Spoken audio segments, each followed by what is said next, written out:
அன்பர்களே, இன்று நாம் பார்க்க இருக்கும் பாடம் தாள் 1, யோகாவின் அடிப்படைகள். அலகு எண் 1, வரலாறு, யோகாவின் பரிமாண வளர்ச்சி மற்றும் தரிசனங்கள் ஓர் அறிமுகம். அலகு 2, யோகா நூல்களின் அறிமுகம். இந்த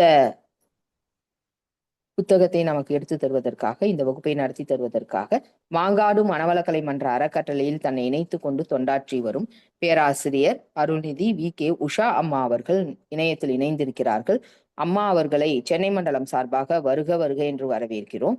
அம்மா அவர்களை பற்றிய ஓர் அறிமுகம். அம்மா அவர்கள் BA BSc MA MPhil முடித்தவர்கள். யோகமும் மனித மாண்புமில் டிப்ளமா பட்டம் முடித்திருக்கிறார்கள். 2001 தீட்சை பெற்று அன்று முதல் இன்று வரை மனவளக்கலை தொண்டு செய்து வருகிறார். மாங்காடு மனவளக்கலை மன்ற அறக்கட்டளையின் துணைத் தலைவர் ஸ்மார்ட். யாழ்ப்பாணம் சென்று அங்கு 1 மாத காலம் சேவை புரிந்திருக்கிறார். இவ்வளவு சிறப்பு வாய்ந்த அம்மா அவர்களை இந்த வகுப்பை நடத்தி தருமாறு அன்புடன் அழைக்கிறோம். வாழ்க வளமுடன். வாழ்க வளமுடன். ஆமா, கிளியரா இருக்குங்களா? வாழ்க வளமுடன்மா. கிளியரா இருக்குங்கம்மா. கிளியரா ஏன்னா இருக்குங்கம்மா. ஹெட்ஃபோன். ஓகேம்மா. அப்படி எதுவும் வாழ்க டிஸ்டர்பன்ஸ் இருந்தா சொல்லுங்க, சரியா? சரிங்கம்மா, Okay. சரிங்கம்மா. வாழ்க சரி. வளமுடன்மா. வாழ்க வளம். வாழ்க வையகம், வாழ்க வையகம், வாழ்க வளம். குரு வாழ்க, குருவே துணை. இன்றைய நிகழ்வுகளை அருட்தந்தை வேதாத்ரி மகரிஷி அவர்கள் சுகமமாக எழுந்தருளி நல்ல முறையில் நமக்கு நடத்தி தருவார்களாக. குருவை வணங்கிக் கொள்வோம். அதுபோல சித்தர்கள், மகான்கள், யோகிகள், ஞானிகள், மகரிஷிகள், ஆன்றோர் சான்றோர் பெருமக்களின் ஆற்றலையும் வணங்கிக் கொள்வோம். குருவே சரண்.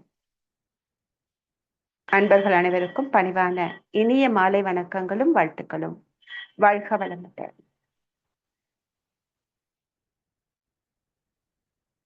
இப்போ இதை நம்ம ஆன்லைன்ல தான் கேட்டுட்டு இருக்கோம். இந்த சப்ஜெக்ட் நமக்குள்ள ஃபுல்லா உள்ள போச்சு அப்படின்னு சொன்னா இது நமக்கு ஒரு முறை படித்தால் கூட அழகா ரீகால் ஆயிடும். ஸோ கண்களை மூடி ஆக்கினையில் இந்த சப்ஜெக்டை உள்ள வாங்கிட்டோம் அப்படின்னா நம்ம மன அலை சுழல் ஒரு குறிப்பிட்ட எண்ணில் இந்த பதிவை ஏற்றுக்கொண்டு விடும். அதுக்கப்புறம் திருப்பியும் நம்ம ஆக்கினைக்கு வரும் பொழுது நம்ம அதை ஆக்கினையிலே வச்சு படித்து கொள்ள பழகினோம் அப்படின்னா எக்ஸாம் ஹால்லையும் ஆக்கினைக்கு வரும்பொழுது இது நமக்கு ரொம்ப உதவியா இருக்கும்.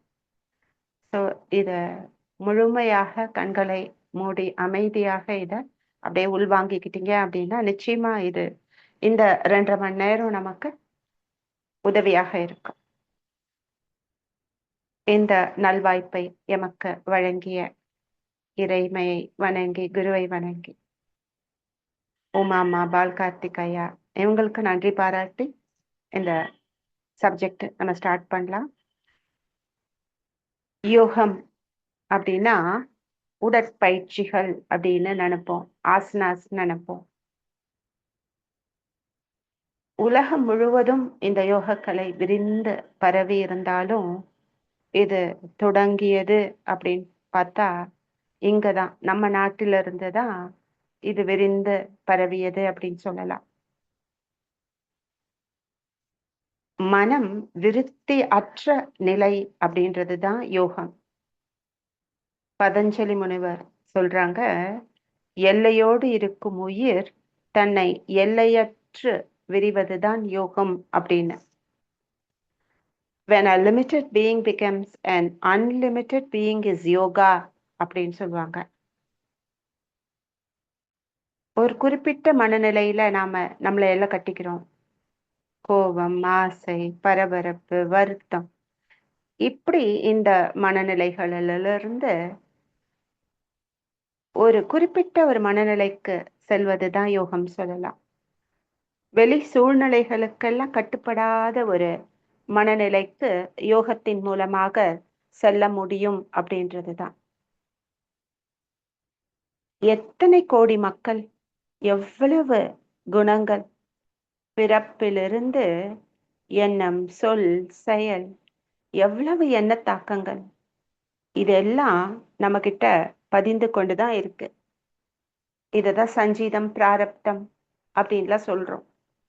அப்போ இந்த உடல், மனம், உயிர், உணர்வு, அறிவு, இத எல்லாமே ஒரு சமன்பாட்டுக்கு உதவும் கலைதான் யோகம் சொல்லலாம். இத வாழும் அறிவியல், வாழ்க்கை கலை அப்படின்னு சொல்லலாம். இந்தியாவுல தோன்றி வளர்ந்து வழி வழியாக வர ஒழுக்க நெறி, உடலையும் உள்ளத்தையும் போற்றி வாழ வைக்கும் நெறின்னு சொல்லலாம். எவ்வளோ எத்தனை விதமான அமைப்புகள், இந்துவிசம், புத்திசம், ஜெயினிசம், இவங்க எல்லாருமே யோகாவை பின்பற்றி இந்த யோக நெறியை பின்பற்றுவது காணப்படுகின்றது. அப்போ எப்போ இது தோன்றுச்சு அப்படின்னா, வேத காலம் முன்பே தோன்றியதாக சொல்றாங்க. மொஹஞ்சதாரோ, ஹரப்பா, இந்த கல்வெட்டுகள் எல்லாம் இத சொல்லுது. பாகிஸ்தான்ல சிந்து பள்ளத்தாக்கில் மனுமெண்ட்ஸ் எல்லாம் என்ன சொல்லுது அப்படின்னா, ஆரியர்களுக்கு முன்பு இந்த யோகம் பிராக்டிஸ் பண்ணாங்க. சிந்து பள்ளத்தாக்கில் ஹடயோகம் செய்வதாக தொல்பொருள் ஆராய்ச்சியாளர்கள் கணக்கிட்டு சொல்றாங்க. தியானம் மூலம் தன்னை உணர வேண்டும் என்பதை ஒரு புத்தருடைய சிலை கூட நமக்கு கூறிவிடும். இப்போ சத் சங்கங்கள் இன்னைக்கு ஆன்லைன் வரைக்கும் வளர்ந்துருக்கு. இதுக்கு எல்லாம் காரணம் அப்படின்னு பார்த்தோம்னா, எல்லாமே அந்த யோக கலையின் தன்மாற்ற சிறப்பு அப்படின்னு சொல்லலாம். யோகத்துடைய குறிக்கோள் என்ன அப்படின்னு பார்த்தா, உடல் ஆரோக்கியத்தில் தொடங்கி மோட்ச நிலையை அடையும் வரை அப்படின்னு சொல்லலாம். இப்படி ஒரு சில மார்க்கங்கள் தான் முழுமையா கம்ப்ளீட்டா இந்த யோக கலையை சொல்லி கொண்டு இருக்கின்றது. அப்படின்னா சுவாமிஜி நம்ம மகரிஷி வகுத்த மனவளக்கலையும் பார்த்தீங்கன்னா இட்ஸ் கம்ப்ளீட் பேக்கேஜ் அப்படின்னு தான் சொல்லுவேன். இப்போ நம்ம பார்த்தோம் அப்படின்னா, இந்த யோகக்கலை அந்த புக்கு அப்படியே உள்ள டிராவல் பண்ணும் பொழுது அத்தனை விஷயங்கள், எத்தனை மார்க்கங்கள், எத்தனை விதமான யுக்திகள், எவ்வளவு போராட்டங்கள். நமக்கெல்லாம் இன்னைக்கு சுலபமா இந்த யோக மார்க்கத்தை கொண்டு கொடுத்துட்டாங்க. ஈஸியா நம்மளுக்கு கிடைச்சிட்டதுனால அதோட அருமை கூட புரியலையோ அப்படின்னு தோணுச்சு. அப்ப இவ்வளோ பேர் சொல்லியிருக்காங்க.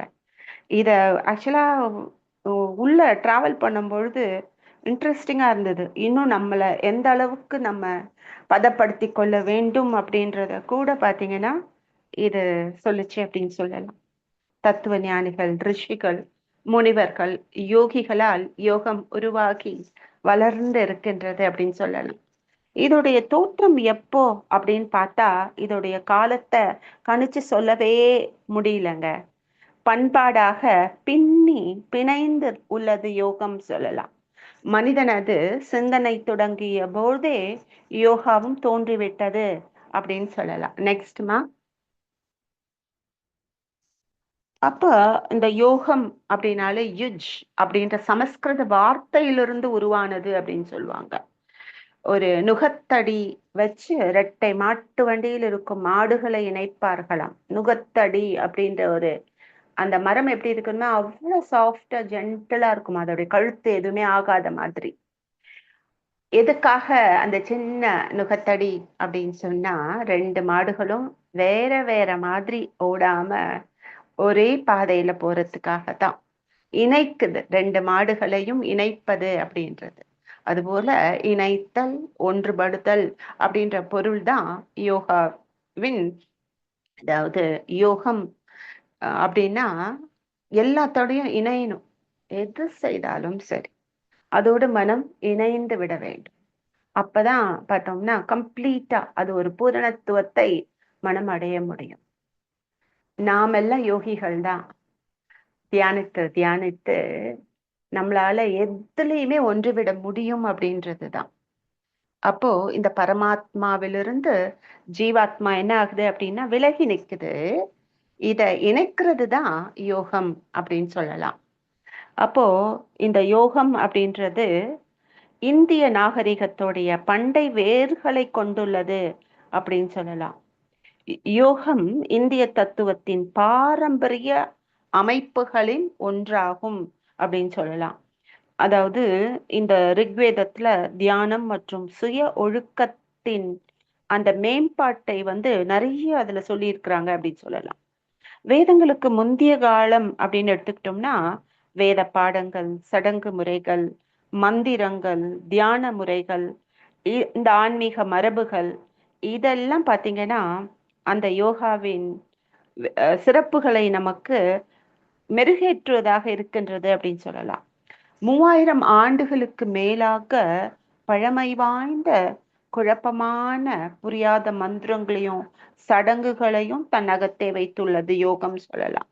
அப்போ மனதை மிக உயர்ந்த நிலையில் ஒருநிலைப்படுத்துவது அப்படின்றதுதான் யோகம் அப்படின்றது.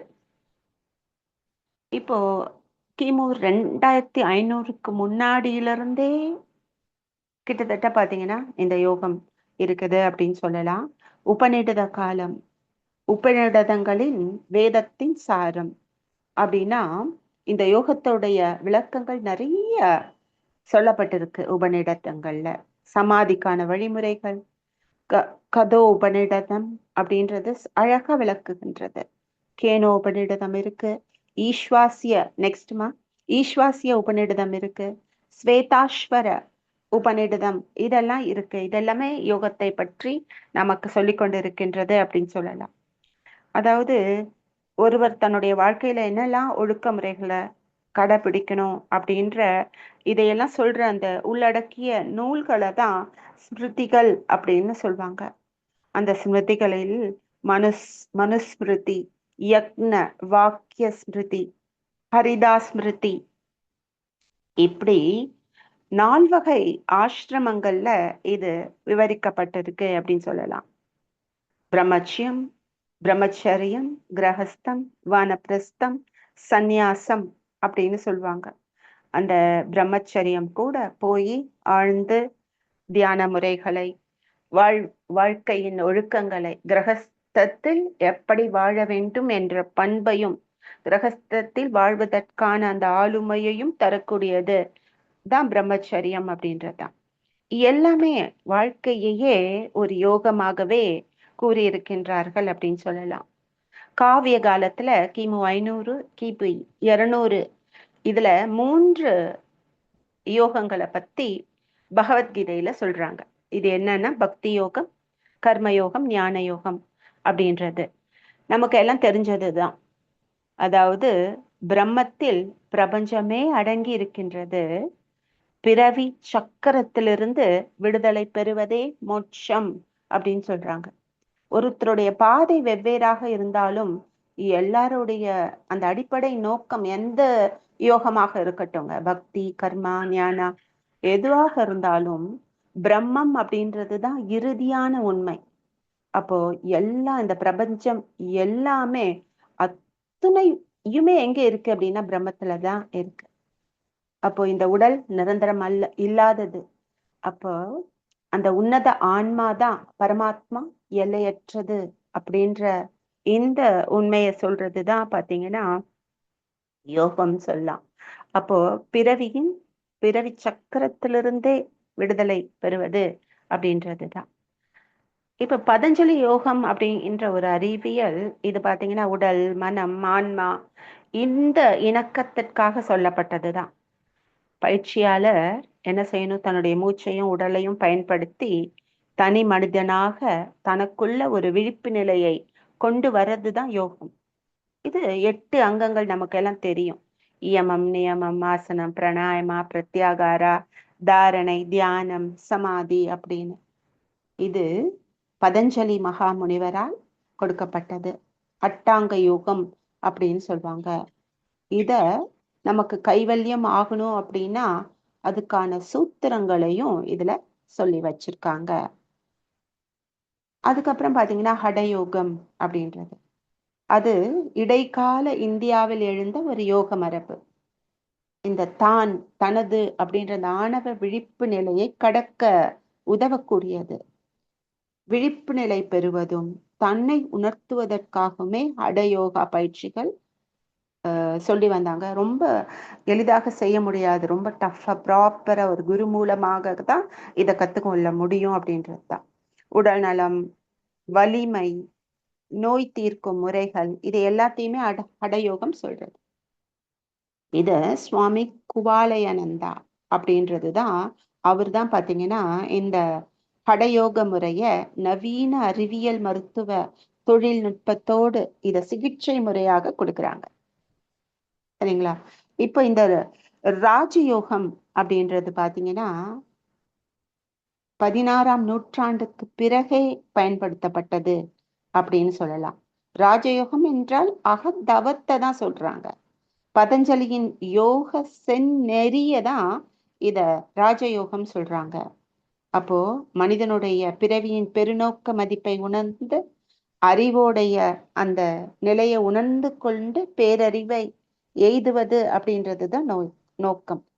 நம்ம மனவளக்கலையில கூட அகத்தவம், அகத்தாய்வு, குணநல பேரு, முழுமை பேரு அப்படின்னு சொல்லிட்டு சொல்லுவோம். தானும் வாழ்ந்து மற்றவங்களையும் இனிதா வாழ வைக்கிற ஒரு உயர் வாழ்க்கை நெறிதான் இந்த ராஜயோகம் அப்படின்னு சொல்லலாம். ஏற்கனவே சொல்ல மாதிரி யோகாவின் வளர்ச்சி அப்படின்னா சிந்து சமவெளி நாகரிகம், மொஹஞ்சதாரோ, ஹரப்பா, இங்கெல்லாம் அகழ்வாராய்ச்சி நடக்கும் பொழுது இதன் விளைவாக அன்னைக்கே மக்கள் யோகாவை பயன்படுத்தினாங்க, அந்த பயிற்சிகள் எல்லாம் செய்தாங்க அப்படின்றது வெளிப்பட்டது. அப்படின்றது தான் இந்த இடத்துல அவங்க எல்லாம் இந்த பசுபதி வடிவ சின்னங்களை எல்லாம் கண்டுபிடிச்சாங்க. வேத காலத்துக்கு முன்பு இருந்தே, அதாவது கிமு 2500 இருந்து 1800 இருந்தே யோகா அப்படின்றது நல்ல ஒரு உச்ச நிலைய எட்டி இருந்தது அப்படின்னு சொல்லலாம்.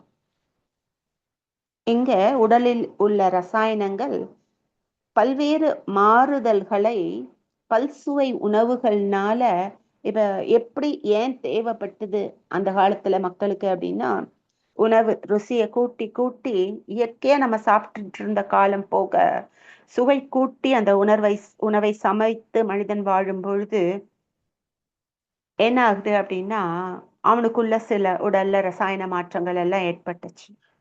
அப்போ உடல் பல்வேறு மாறுதல்களை எல்லாம் அடைஞ்சது. இந்த சிக்கல்களிலிருந்து மனிதன் விடுபடுறதுக்காகத்தான் ஆசன பயிற்சிகள் அப்படின்றது கூட கண்டுபிடிக்கப்பட்டது அப்படின்றது. அப்போ இன்னைக்கு பயங்கரமா நாகரிக வளர்ச்சி, அதிவேகமா விஞ்ஞான வளர்ச்சி வளர்ந்துகிட்டு இருக்கு. அப்ப மக்கள் தொடர்பு கொள்றதுன்றது எழுத்து அப்படி யூடியூப்ல அப்படி தட்டினோம்னா நமக்கு என்ன வேணுமோ வந்து விழுந்துடுது. ஆனா அத்தனையும் பிராக்டிஸ் பண்ண வேண்டியது யாருங்க அப்படின்னா நாம தான். எப்பயுமே ஒரு பக்குவம் வந்த பிறகு ஒருத்தருக்கு ஒண்ணு கிடைத்தது அப்படின்னா அந்த ஆர்டர் ஆஃப் இது எப்படி இருக்கும்னா கரெக்டா இருக்கும். அந்த ஸ்டெப்ஸ்ல நம்ம ஸ்டெப் பை ஸ்டெப்பா ஏறுறதுக்கு எது என்னன்னு தெரியாம அதை உள்வாங்கி அதனால துன்பப்படும் பொழுது அது பெரிய துன்பத்துக்கு கொண்டு செய்யும். சோ அப்போ அந்த காலத்துக்கு ஏத்த மாதிரி மக்களுடைய பண்பாடு எல்லாருடைய வாழ்க்கையிலையும் ஊடுருவி கலந்து இருக்கின்றது. யோகம் அப்படின்னா ஆசன பயிற்சிகள் தான் யோகம். மனதை ஒருமைப்படுத்துறதுக்கு சொல்லப்பட்ட மந்திரங்கள் தான் யோகம் அப்படின்னும், மனதை தெய்வ நிலையோடு இணைப்பது தான் யோகம் அப்படின்னு பல்வேறு கருத்துக்கள் சொல்லப்பட்டு வந்தன. ஸோ அப்ப அந்த யுஜ் அப்படின்ற அந்த வடமொழி மொழி சொல்லிலிருந்து நெக்ஸ்ட்மா வந்ததாக கூறப்படுகின்றது தான் யோகம் அப்படின்றது. இந்த ஒன்றுபடுதல், இணைதல், பதங்கமாதல், கலத்தல், இந்த மேல்நிலை எய்துதல், சேர்தல், அதுவே ஆதல், இதெல்லாம் பாத்தீங்கன்னா யோகம் அப்படின்றது. இப்போ மனதை பலப்படுத்தணும், அறிவை உயர்த்தணும், வாழ்க்கையை சிறப்பிக்கணும், இதுதான் யோகம். தன்னை கடந்து இறைநிலையோடு ஒன்றி சேர்ந்ததுக்கான பல்வேறு முயற்சிகள் தான் யோகம். இப்ப நம்ம உடல் அப்படின்னா காப்பு வேணும், ஓய்வு வேணும், தூய்மை அளிக்கணும், நுண்ணுடல் ஆகிய உயிருக்கு பாதுகாப்பு வேணும், தூய்மை வேணும், இதை எல்லாம் கொடுக்கறது தான் யோகம் அப்படின்னு சொல்லலாம்.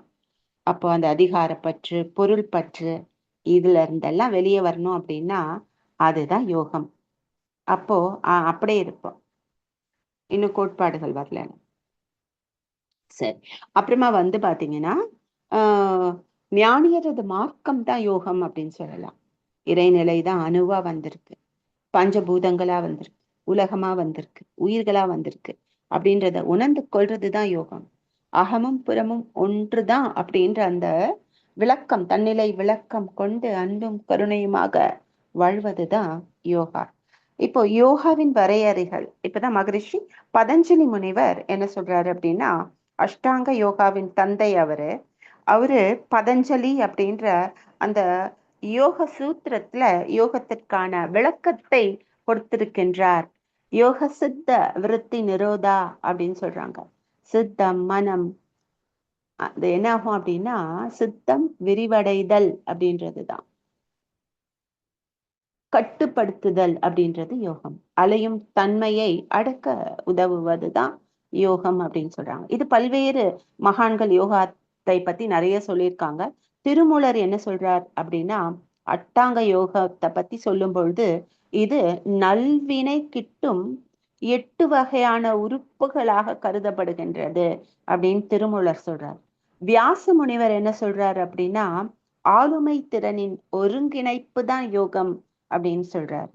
எல்லாமே சேர்ந்து நம்மளால அந்த நம்ம புலன்கள் நம்மை ஆளக்கூடாது, நம்ம அறிவே ஆட்சி செய்யணும் அப்படின்ற அந்த ஒருங்கிணைப்பு தான், அதற்கான பயிற்சிகள் தான் எல்லாமே அப்படின்ற மாதிரி. சுவாமி சின்மயானந்தா அவங்க என்ன சொல்றாங்கன்னா, யோக பயிற்சி செஞ்சா ஒப்பற்ற அனுபவங்களை பெற முடியும், அதனால வாழ்க்கையில தோல்வியே இல்லாம எல்லாமே வெற்றியாக கிட்டும் அப்படின்னு சொல்றாரு. கிருஷ்ணர் இவர் என்ன சொல்றாங்க அப்படின்னா, உடல் உயிர் மனம் மனதின் போக்கை ஒருங்கிணைந்து நம் இயல்பை பிரகாசிக்க செய்யும் கலையே யோகம் அப்படின்னு சொல்றாங்க. நம் இயல்பு அப்படின்னா எது அப்படின்னு தான் சிந்திக்கணும். நம்மளுடைய இயல்பு எது அப்படின்னு சங்கராச்சாரியார் சொல்றாரு, முழு மன அமைதியுடன் வாழ்வது அப்படின்னா அதற்கு யோகம் தான் துணை செய்யும் அப்படின்னு சொல்றாங்க. மகரிஷி அவங்க சொல்றாங்க, இயற்கையோடு இணைந்த வாழ்க்கை தான் யோகம் அப்படின்னு சொல்றாரு. பாலகங்காதரர் திலகர் அவங்க சொல்றாங்க, தவறாமல் உடற்பயிற்சி செய்யுங்கள், பழகுங்கள். சுவாமிஜி சொன்னாங்க இல்லையா, 95th பர்த்டே அன்னைக்கு சொன்னாங்க, நான் இப்பதான் உடற்பயிற்சி செஞ்சுட்டு வரேன் அப்படின்னு சுவாமிஜி சொன்னாங்க. அப்போ 95th பர்த்டேல அருள் தந்தை செய்தார்கள் அப்படின்னு சொன்னா, அப்ப எந்த அளவுக்கு அதோடைய பலனை பூரணமாக அனுபவித்து அதை வாழ்ந்து காட்டி நமக்கும் உரைத்திருப்பார்கள் அப்படின்றதுதான். டாக்டர் ராதாகிருஷ்ணன் சொல்றாரு, மாளிகையின் மீது விழும் இடியை இடி தாங்கி எப்படி தடுத்து விழாம தாங்கி அதை கிரகித்து பூமிக்குள்ள செலுத்துதோ, அது போல நமக்கு வரும் துன்பங்களை தாங்கி கொண்டும் மீளும் சக்தியை கொடுப்பது யோகம் அப்படின்னு சொல்றாரு. அப்துல் கலாம் ஐயா சொல்றாங்க, யோகம் என்பது ஆத்ம சக்தியை உணர்த்துவது அப்படின்னு. இந்த யோகாவுடைய குறிக்கோள்கள் அப்படின்னு எடுத்துக்கிட்டோம் அப்படின்னா, மன அமைதி, உடல் ஆரோக்கியம், அதுக்கப்புறம் பாத்தீங்கன்னா ஆன்மீக வளர்ச்சி, இறுதி இலக்கான மோட்சம், புலன்களை கட்டுப்படுத்தி ஆள்வது, உலகியல் துன்பங்களிலிருந்து விடுபடுவது, பிறப்பிறப்பு சூழலிலிருந்து விடுபட்டு இறைவனோடு ஐக்கியமாகி வாழ்வது, இதையெல்லாம் சுவாமி சொல்றாங்க ஐயா அவங்க. அதுக்கப்புறம் மன அமைதி, இதுக்கு என்ன வேணும் அப்படின்னா, பிராணாயமா மற்றும் தியானம் மூலமாக நரம்பு மண்டலத்தை சமாதானப்படுத்தி, நம்ம மன்றங்கள்ல கூட பிராணாயமா கொடுத்தா டக்குன்னு அதை நிறுத்திட்டு டக்குன்னு வேற அப்படியே அமைதியா உட்காந்துடலாம். எந்த அளவுக்கு நல்லா அந்த கொடுக்குற டைமிங்ல நம்ம செய்யறோமோ அந்த அளவுக்கு நரம்பு மண்டலத்தை சமாதானப்படுத்தி நம்மளுடைய கவனத்தை மேம்படுத்தி மன அழுத்தம் பதட்டம் இதையெல்லாம் குறைக்கக்கூடியது பிராணாயாம பயிற்சிகள் அப்படின்னு சொல்லலாம். அப்புறம் உடல் ஆரோக்கியம் வேணும் அப்படின்னா யோகாசனங்கள், இதன் மூலமாக உடலை பராமரிக்க முடியும். அதுக்கப்புறம் இது ஹெல்த்துக்கு உதவும் அப்படின்றது. அப்புறம் ஆன்மீக வளர்ச்சி அப்படின்னா பிரம்மத்தோடு ஐக்கியமாதல், இல்லைன்னா தன்னிலை விளக்கம் பெறுதல், இதுக்கெல்லாம் இதெல்லாம் இலக்காக சொல்லப்படுகின்றது. அப்போ இந்த யோகாவின் கோட்பாடுகள்னா நம்ம பார்த்துட்டோம். சரியான உடற்பயிற்சி, சரியான சுவாசம், சரியான ஓய்வு, சரியான உணவுன்னா சாத்விக உணவு, அப்புறம் நேர்மறை சிந்தனை மற்றும் தியானம் அப்படின்னு சொல்றாங்க.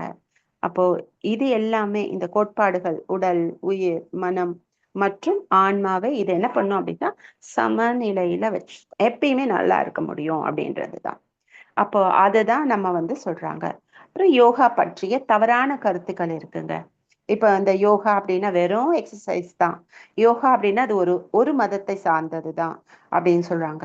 அப்புறம் யோகா உடனடி முடிவுகளை தருகின்றது அப்படின்னு ஒரு தப்பான ஒரு வாக்குறுதிகளை கொடுக்க முடியாது. ஏன்னா எந்த அளவுக்கு நம்ம ஒழுங்கா செய்யறோம், எந்த அளவுக்கு உடல் நலத்துல அந்த தீவிரம் இருக்கு, இதெல்லாம் பொறுத்துதான். பட் தப்பான சில விஷயங்களை வச்சுக்கிறாங்க. இளைஞர்களுக்கு மட்டும்தான் உரியது யோகா அப்படின்றது. சுவாமிஜி அழகா சொல்லுவாங்களே, உடலும் உயிரும் இருந்தால் போதும், சேர்ந்து இருந்தா அவங்களுக்கு எல்லாருக்குமே தேவைதான் பயிற்சிகள் சொல்லுவாங்க. அப்போ இன்னும் சொல்றாங்க பாருங்க, யோகா அப்படின்னா உலக வாழ்க்கையே துறக்கிறது அப்படின்னு சொல்றாங்க. இதெல்லாம் சமுதாயத்துல வயசானவங்களுக்கு தான் யோகா. அப்புறம் இது மாதிரி சொல்லிக்கிட்டே போறாங்க.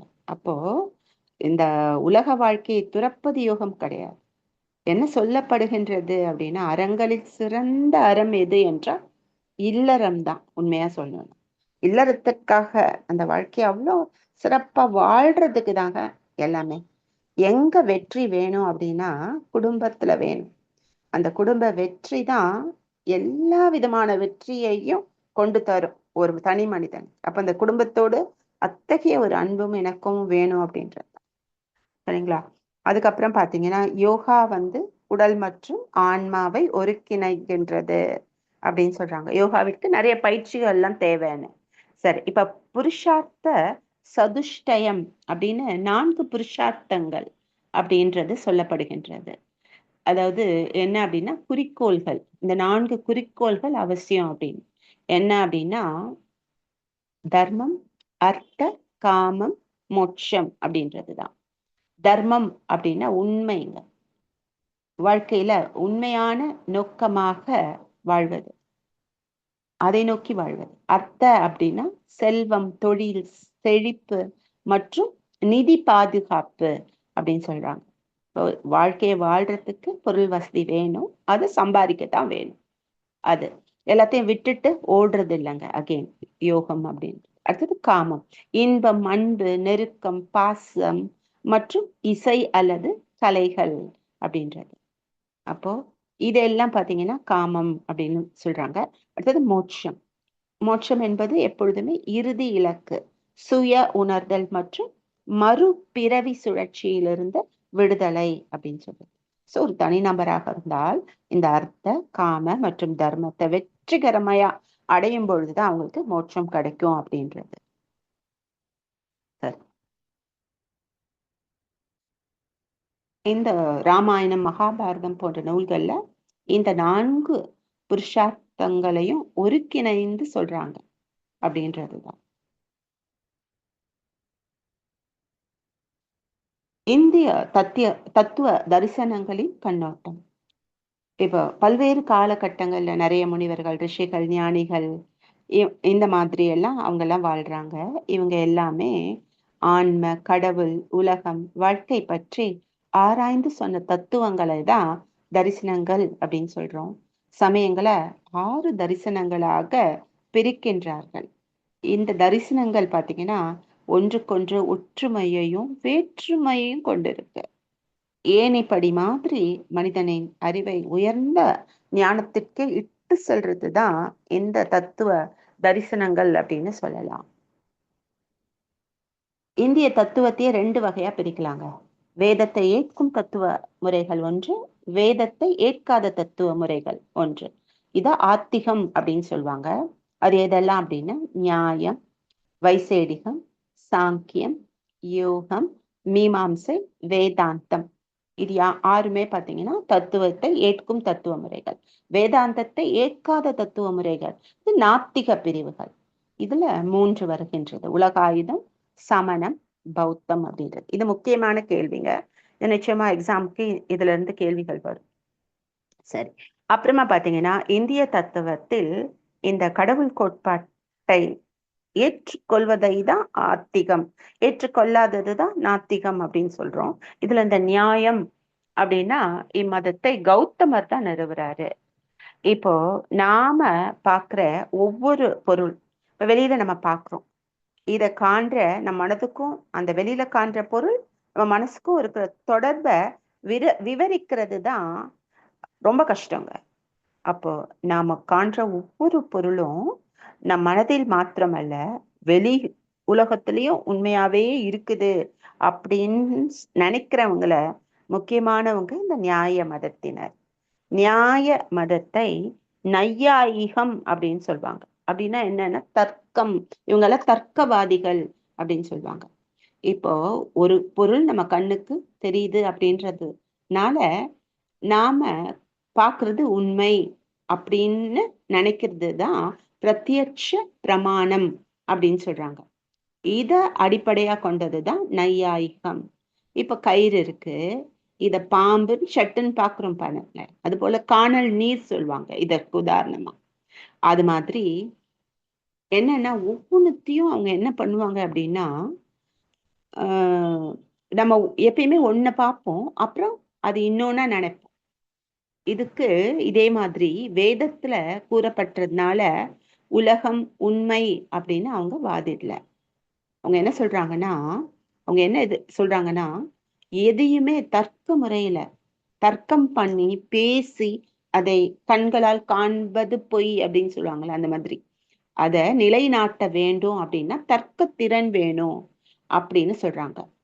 தர்க்க முடிவு சரியா இருக்கணும் அப்படின்னா தர்க்கத்திற்கு முறையும் சரியா இருக்கணும் அப்படின்றதுதான். அப்போ அவங்க தர்க்கத்தின் முடிவை விட எதுக்கு இம்பார்ட்டன்ஸ் கொடுக்குறாங்க அப்படின்னு சொன்னா தர்க்க முறைக்கு நையாயிகர்கள் முக்கியத்துவம் அளிக்கிறார்கள். சரி, இப்படி அடுத்தது பாத்தீங்கன்னா வைசேடிகம். அவங்க பாத்தீங்கன்னா இவங்களோட புக்கு பாத்தீங்கன்னா வைசேடி சூத்திரம், வைசேடிக சூத்திரம் அப்படின்னு சொல்லுவாங்க. இது கானத முனிவர் அப்படின்றவர் தான் இதை இயற்றினார் அப்படின்னு சொல்லலாம். அதாவது உலக தோற்றத்துக்கு பல மூலக்கூறுகள் தான் காரணம் அப்படின்னு இவங்க சொல்லுவாங்க. அதாவது நமது மனம் மட்டும் உண்மையான பொருளா, இல்ல வெளியில நம்ம காண்ற பொருட்கள் இதெல்லாம் உண்மையில இருக்கா, இல்ல ரெண்டுமே உண்மையா, இரண்டுமே உண்மை அப்படின்னு வைசேடிகர்கள் சொல்றாங்க. அனைத்தையும் உண்மை அப்படின்னு ஏற்றுக்கொள்றதுனால வைசேடிகர்களை மெய்மைவாதிகள் அப்படின்னு சொல்லலாம். இவ்வுலகம் தோன்றதுக்கு பாத்தீங்கன்னா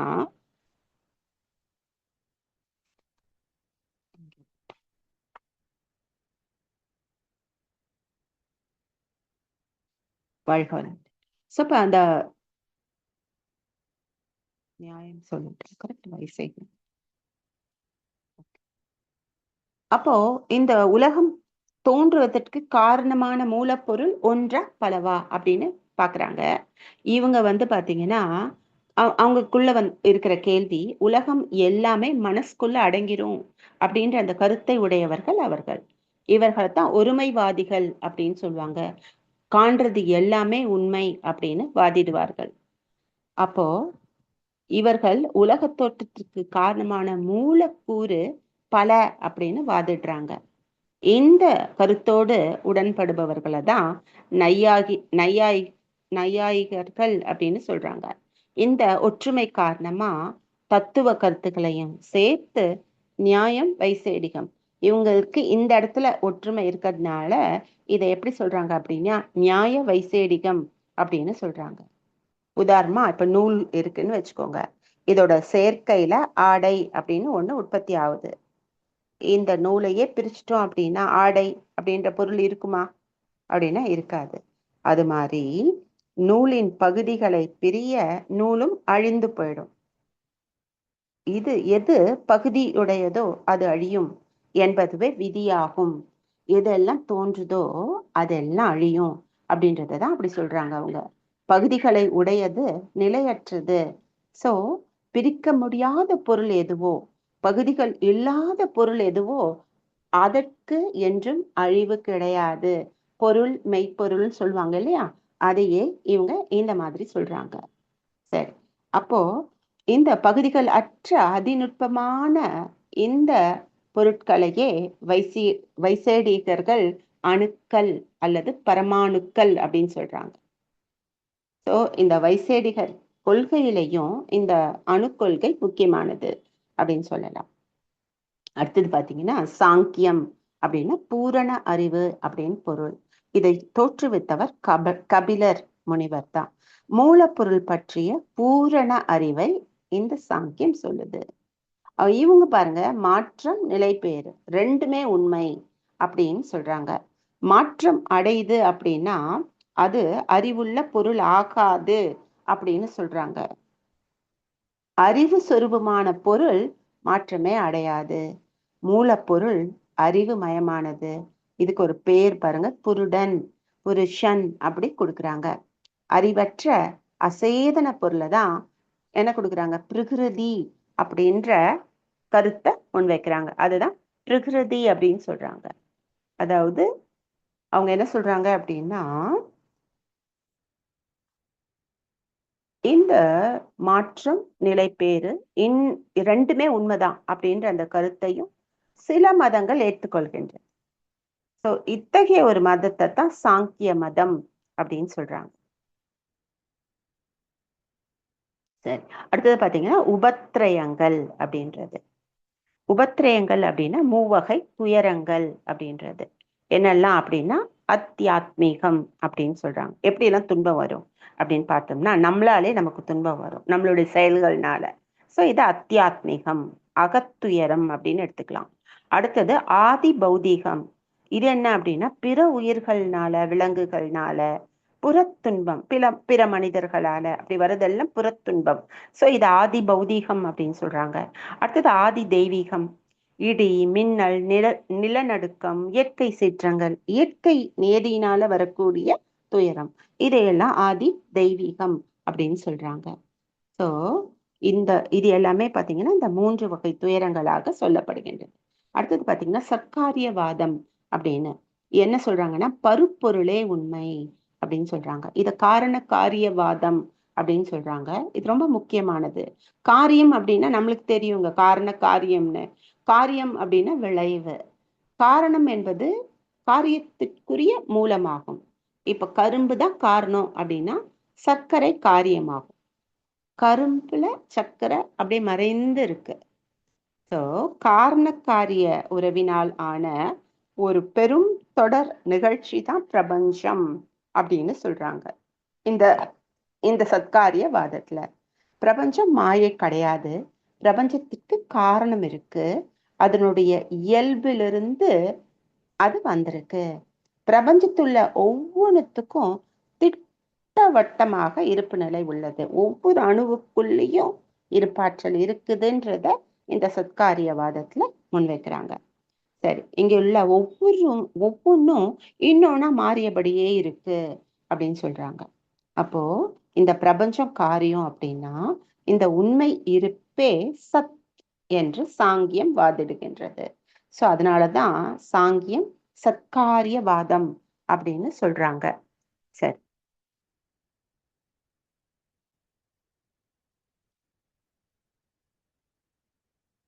இப்போ என்ன சொல்றாங்க அப்படின்னா புருஷார்த்தத்திலிருந்து பிரபஞ்சம் தோன்றியது. புருஷார்த்தம் அப்படின்னா சிவம்னு எடுத்துக்கலாமா, பிரபஞ்சம்னா சக்தின்னு சொல்லிக்கலாமா. சோ இந்த சிவனிலிருந்து சக்தி தோன்றியதற்கு 25 தத்துவங்களாக அவங்க சொல்றாங்க.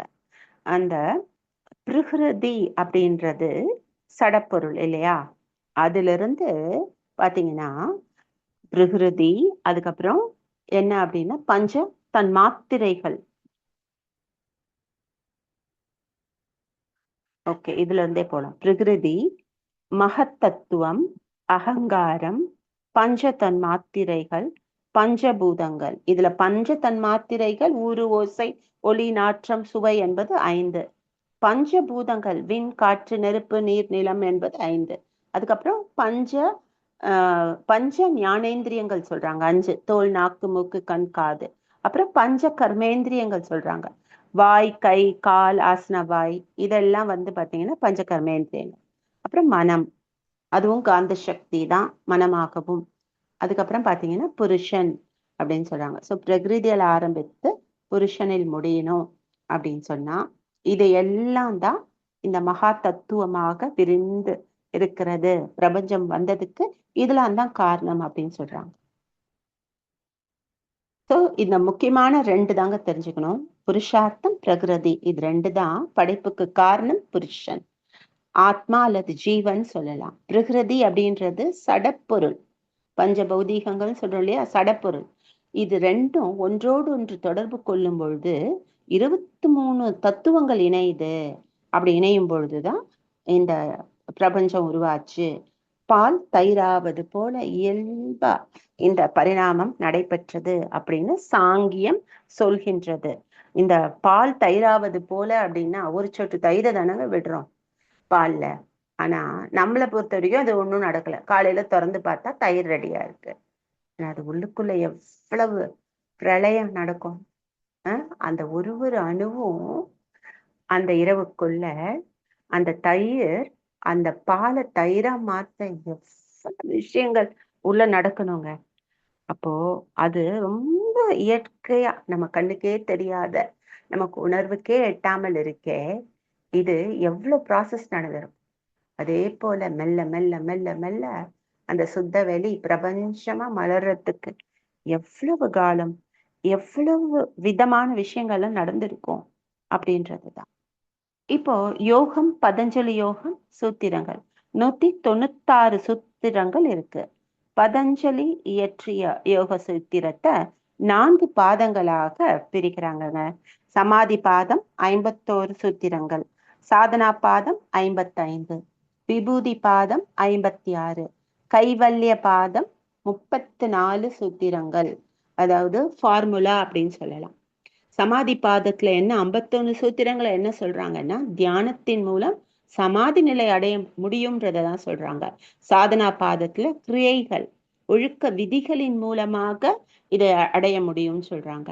அப்புறம் விபூதி பாதத்துல யோக வழியில என்னெல்லாம் அற்புதங்கள் இருக்கு அப்படின்றதையும், கைவல்ய பாதத்துல ஆன்ம விடுதலைக்கான வழிமுறைகளையும் சொல்றாங்க அப்படின்றதுதான்.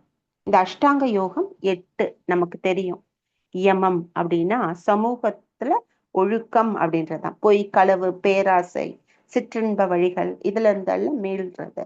நியமம் அப்படின்னா, யமம் அப்படின்றது டோன்ட், நியமம் என்பது டூஸ். என்னெல்லாம் அப்படின்னா பாருங்க, தூய்மை, மகிழ்ச்சி, தவம், சாஸ்திர படிப்பு, இறைவனை பணிதல், இதெல்லாம் நியமம் சொல்லப்படுகின்றது. ஆசனா உடல் உறுதியும் சுகமா இருக்கிறதுக்கு தான் ஆசனா. பிரணாயமா அப்படின்றது மூச்சு பயிற்சி, நமக்கு நல்லா மூச்சை கட்டுப்படுத்துறதுக்கு அப்படின்னு தெரியும். பிரத்யாகாரா அப்படின்னா இந்திரியங்கள் தன்னுடைய இயல்பை விட்டு விலக்கி இயற்கையை சாரும் பொழுதுதான் இத பிரத்யாகாரம் சொல்றாங்க. தாரணை அப்படின்றது அலைப்பாயும் மனசை ஒருமுகப்படுத்துவது. தியானம் என்பது தாரணையில் நிலை பெறும் பொழுதுதான் மனம் நீடித்து அது தியானமாக மாறும். அதுக்கப்புறம் சமாதி அப்படின்றது தியானிக்கப்படும் பொருளின் வடிவம் என்ன ஆயிடும் அப்படின்னா மறைஞ்சு போயிடும். அப்ப அந்த அகப்பொருளாகிய அந்த கருத்து மட்டும்தான் நிற்கும். அப்போ தியான சக்தியை தீவிரமாக்கும் நிலைதான் சமாதி அப்படின்னு சொல்லலாம். இப்போ இது போல யோகத்திற்கு தடைகளும் உண்டுங்க. என்னெல்லாம் அப்படின்னா வியாதி அப்படின்னு சொல்றாங்க, உடல் நோய். அப்புறம் தியான அப்படின்னா மன சோம்பல். அப்புறம் சம்சய அப்படின்னா சந்தேகம். பிரமாத அப்படின்னா கவனக்குறைவு. ஆலசிய அப்படின்னா உடல் சோம்பல். அவிரதி அப்படின்னா காமம் அல்லது என்னன்னா இன்பங்களின் அளவுக்கு அதிகமான நாட்டம் சொல்லலாம். அப்புறம் பிராந்தி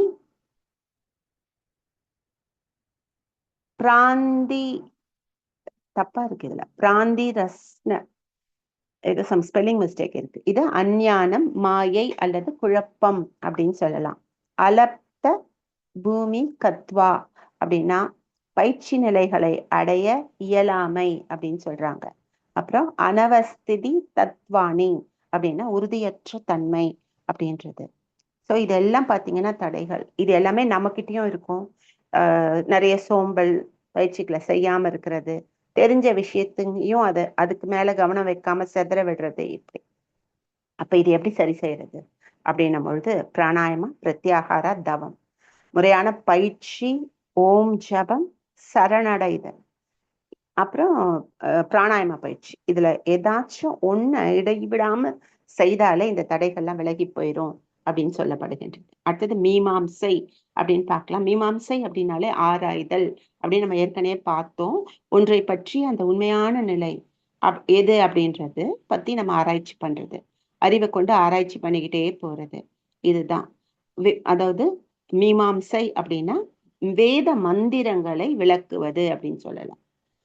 வேதத்துல கூறப்பட்டிருக்கிறது அப்படின்றதுனால மட்டும் அதை ஏத்துக்காம அந்த உண்மைய நம்ம பகுத்தறிவுக்கு பொருந்துதா அப்படின்றத நிரூபித்து காட்டுறதுதான் பாத்தீங்கன்னா மீமாம்சை.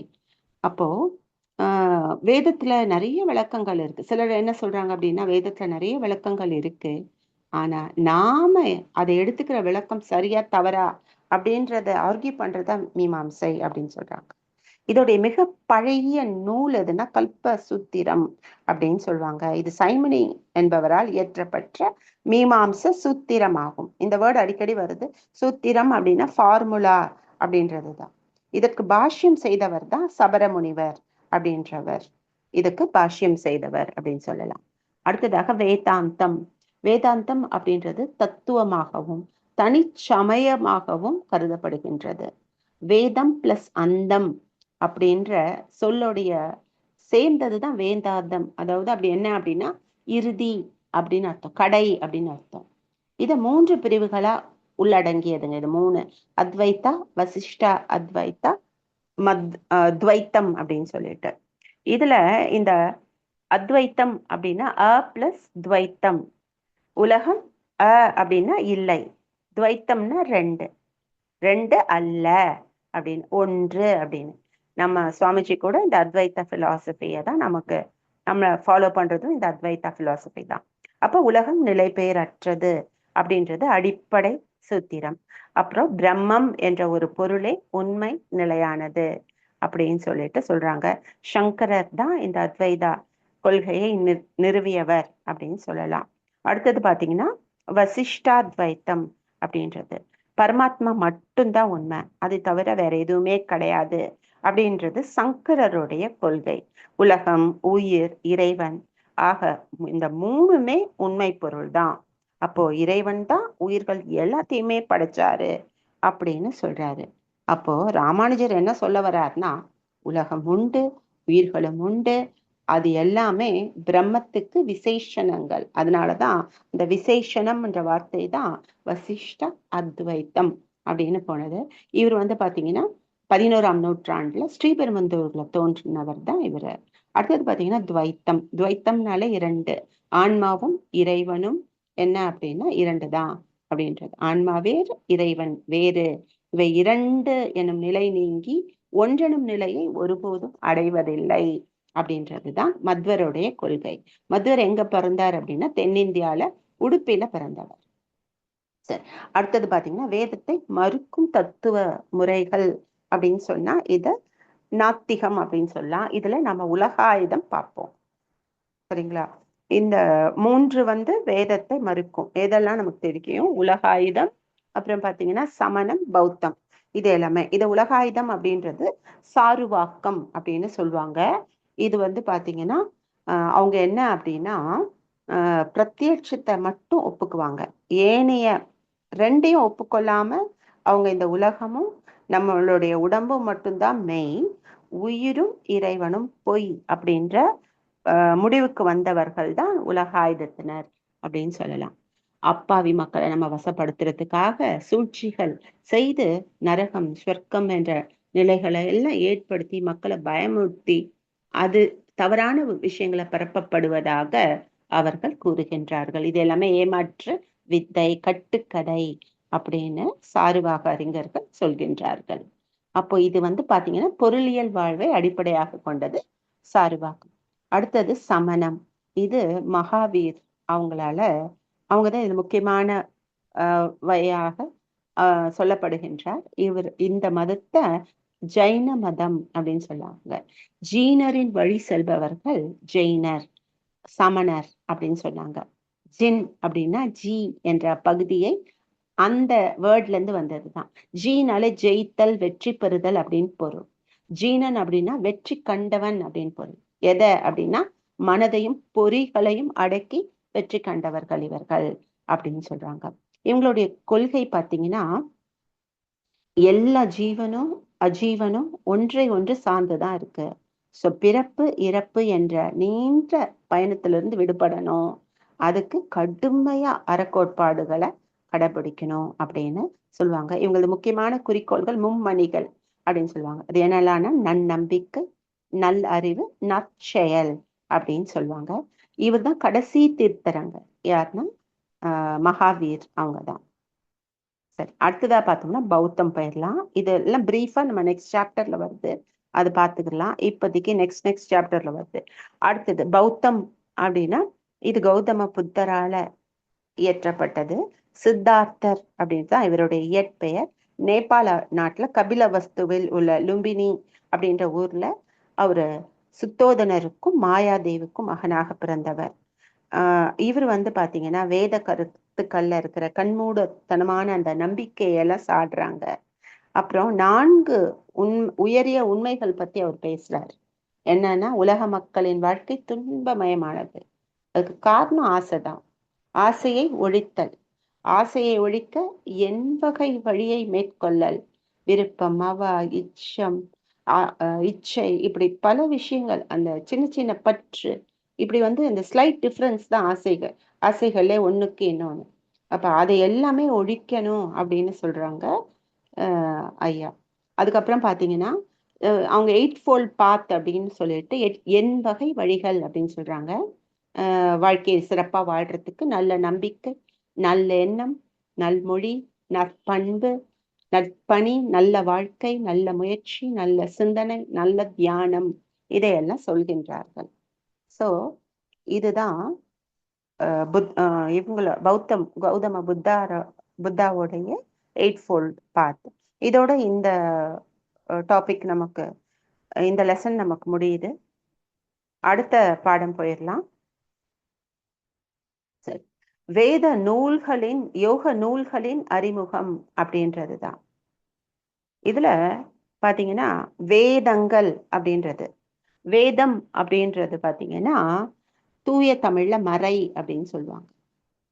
உலக உயிர்களுக்கு அரண் போன்றது அப்படின்றது.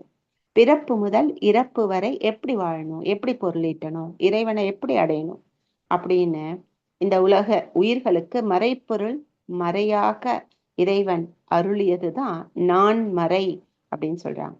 இந்த நான்மறை அப்படின்ற அந்த அந்த சொல்லுடைய பொருள் என்ன அப்படின்னா அறம், பொருள், இன்பம், வீடு அப்படின்ற இந்த 4 விஷயத்தை தான் அவங்க சொல்றாங்க. அப்போ இந்த உயர்வான அறம் என்பது வித் அப்படின்னு சொல்றாங்க. வித் என்ற மூல சொல்லிலிருந்து தான் வேதம்னு வந்தது. வேதம் அப்படின்னாலே நுண்மையான அறிவு. இதெல்லாம் முக்கியமான 2 மார்க் கொஸ்டினுங்க இது. ஸோ அப்ப அந்த உயர்ந்த ஞானம் அப்படின்னு சொல்லப்படுகின்றது. சரி, இப்ப வேதங்கள் நமக்கு தெரியும் 4 வகைப்படும். ரிக்வேதம், யஜுர்வேதம், சாம வேதம், அதர்வண வேதம். இதுல பாத்தீங்கன்னா இந்த ரிக்வேதம் எதை பேஸ் இருக்கும் அப்படின்னா பாடல்கள் மற்றும் துதிகள், பிரபஞ்ச சக்திகளுக்கான பாடல்கள் மற்றும் துதிகள். அப்புறம் யஜுர்வேதத்துல சடங்கு முறைகள் மற்றும் தியான சூத்திரங்கள், இத வந்து ஹைலைட் பண்றாங்க. சாம வேதத்துல மெல்லிசை, மந்திரங்கள், ஒலிகள், இதை பற்றி எல்லாம் வருது.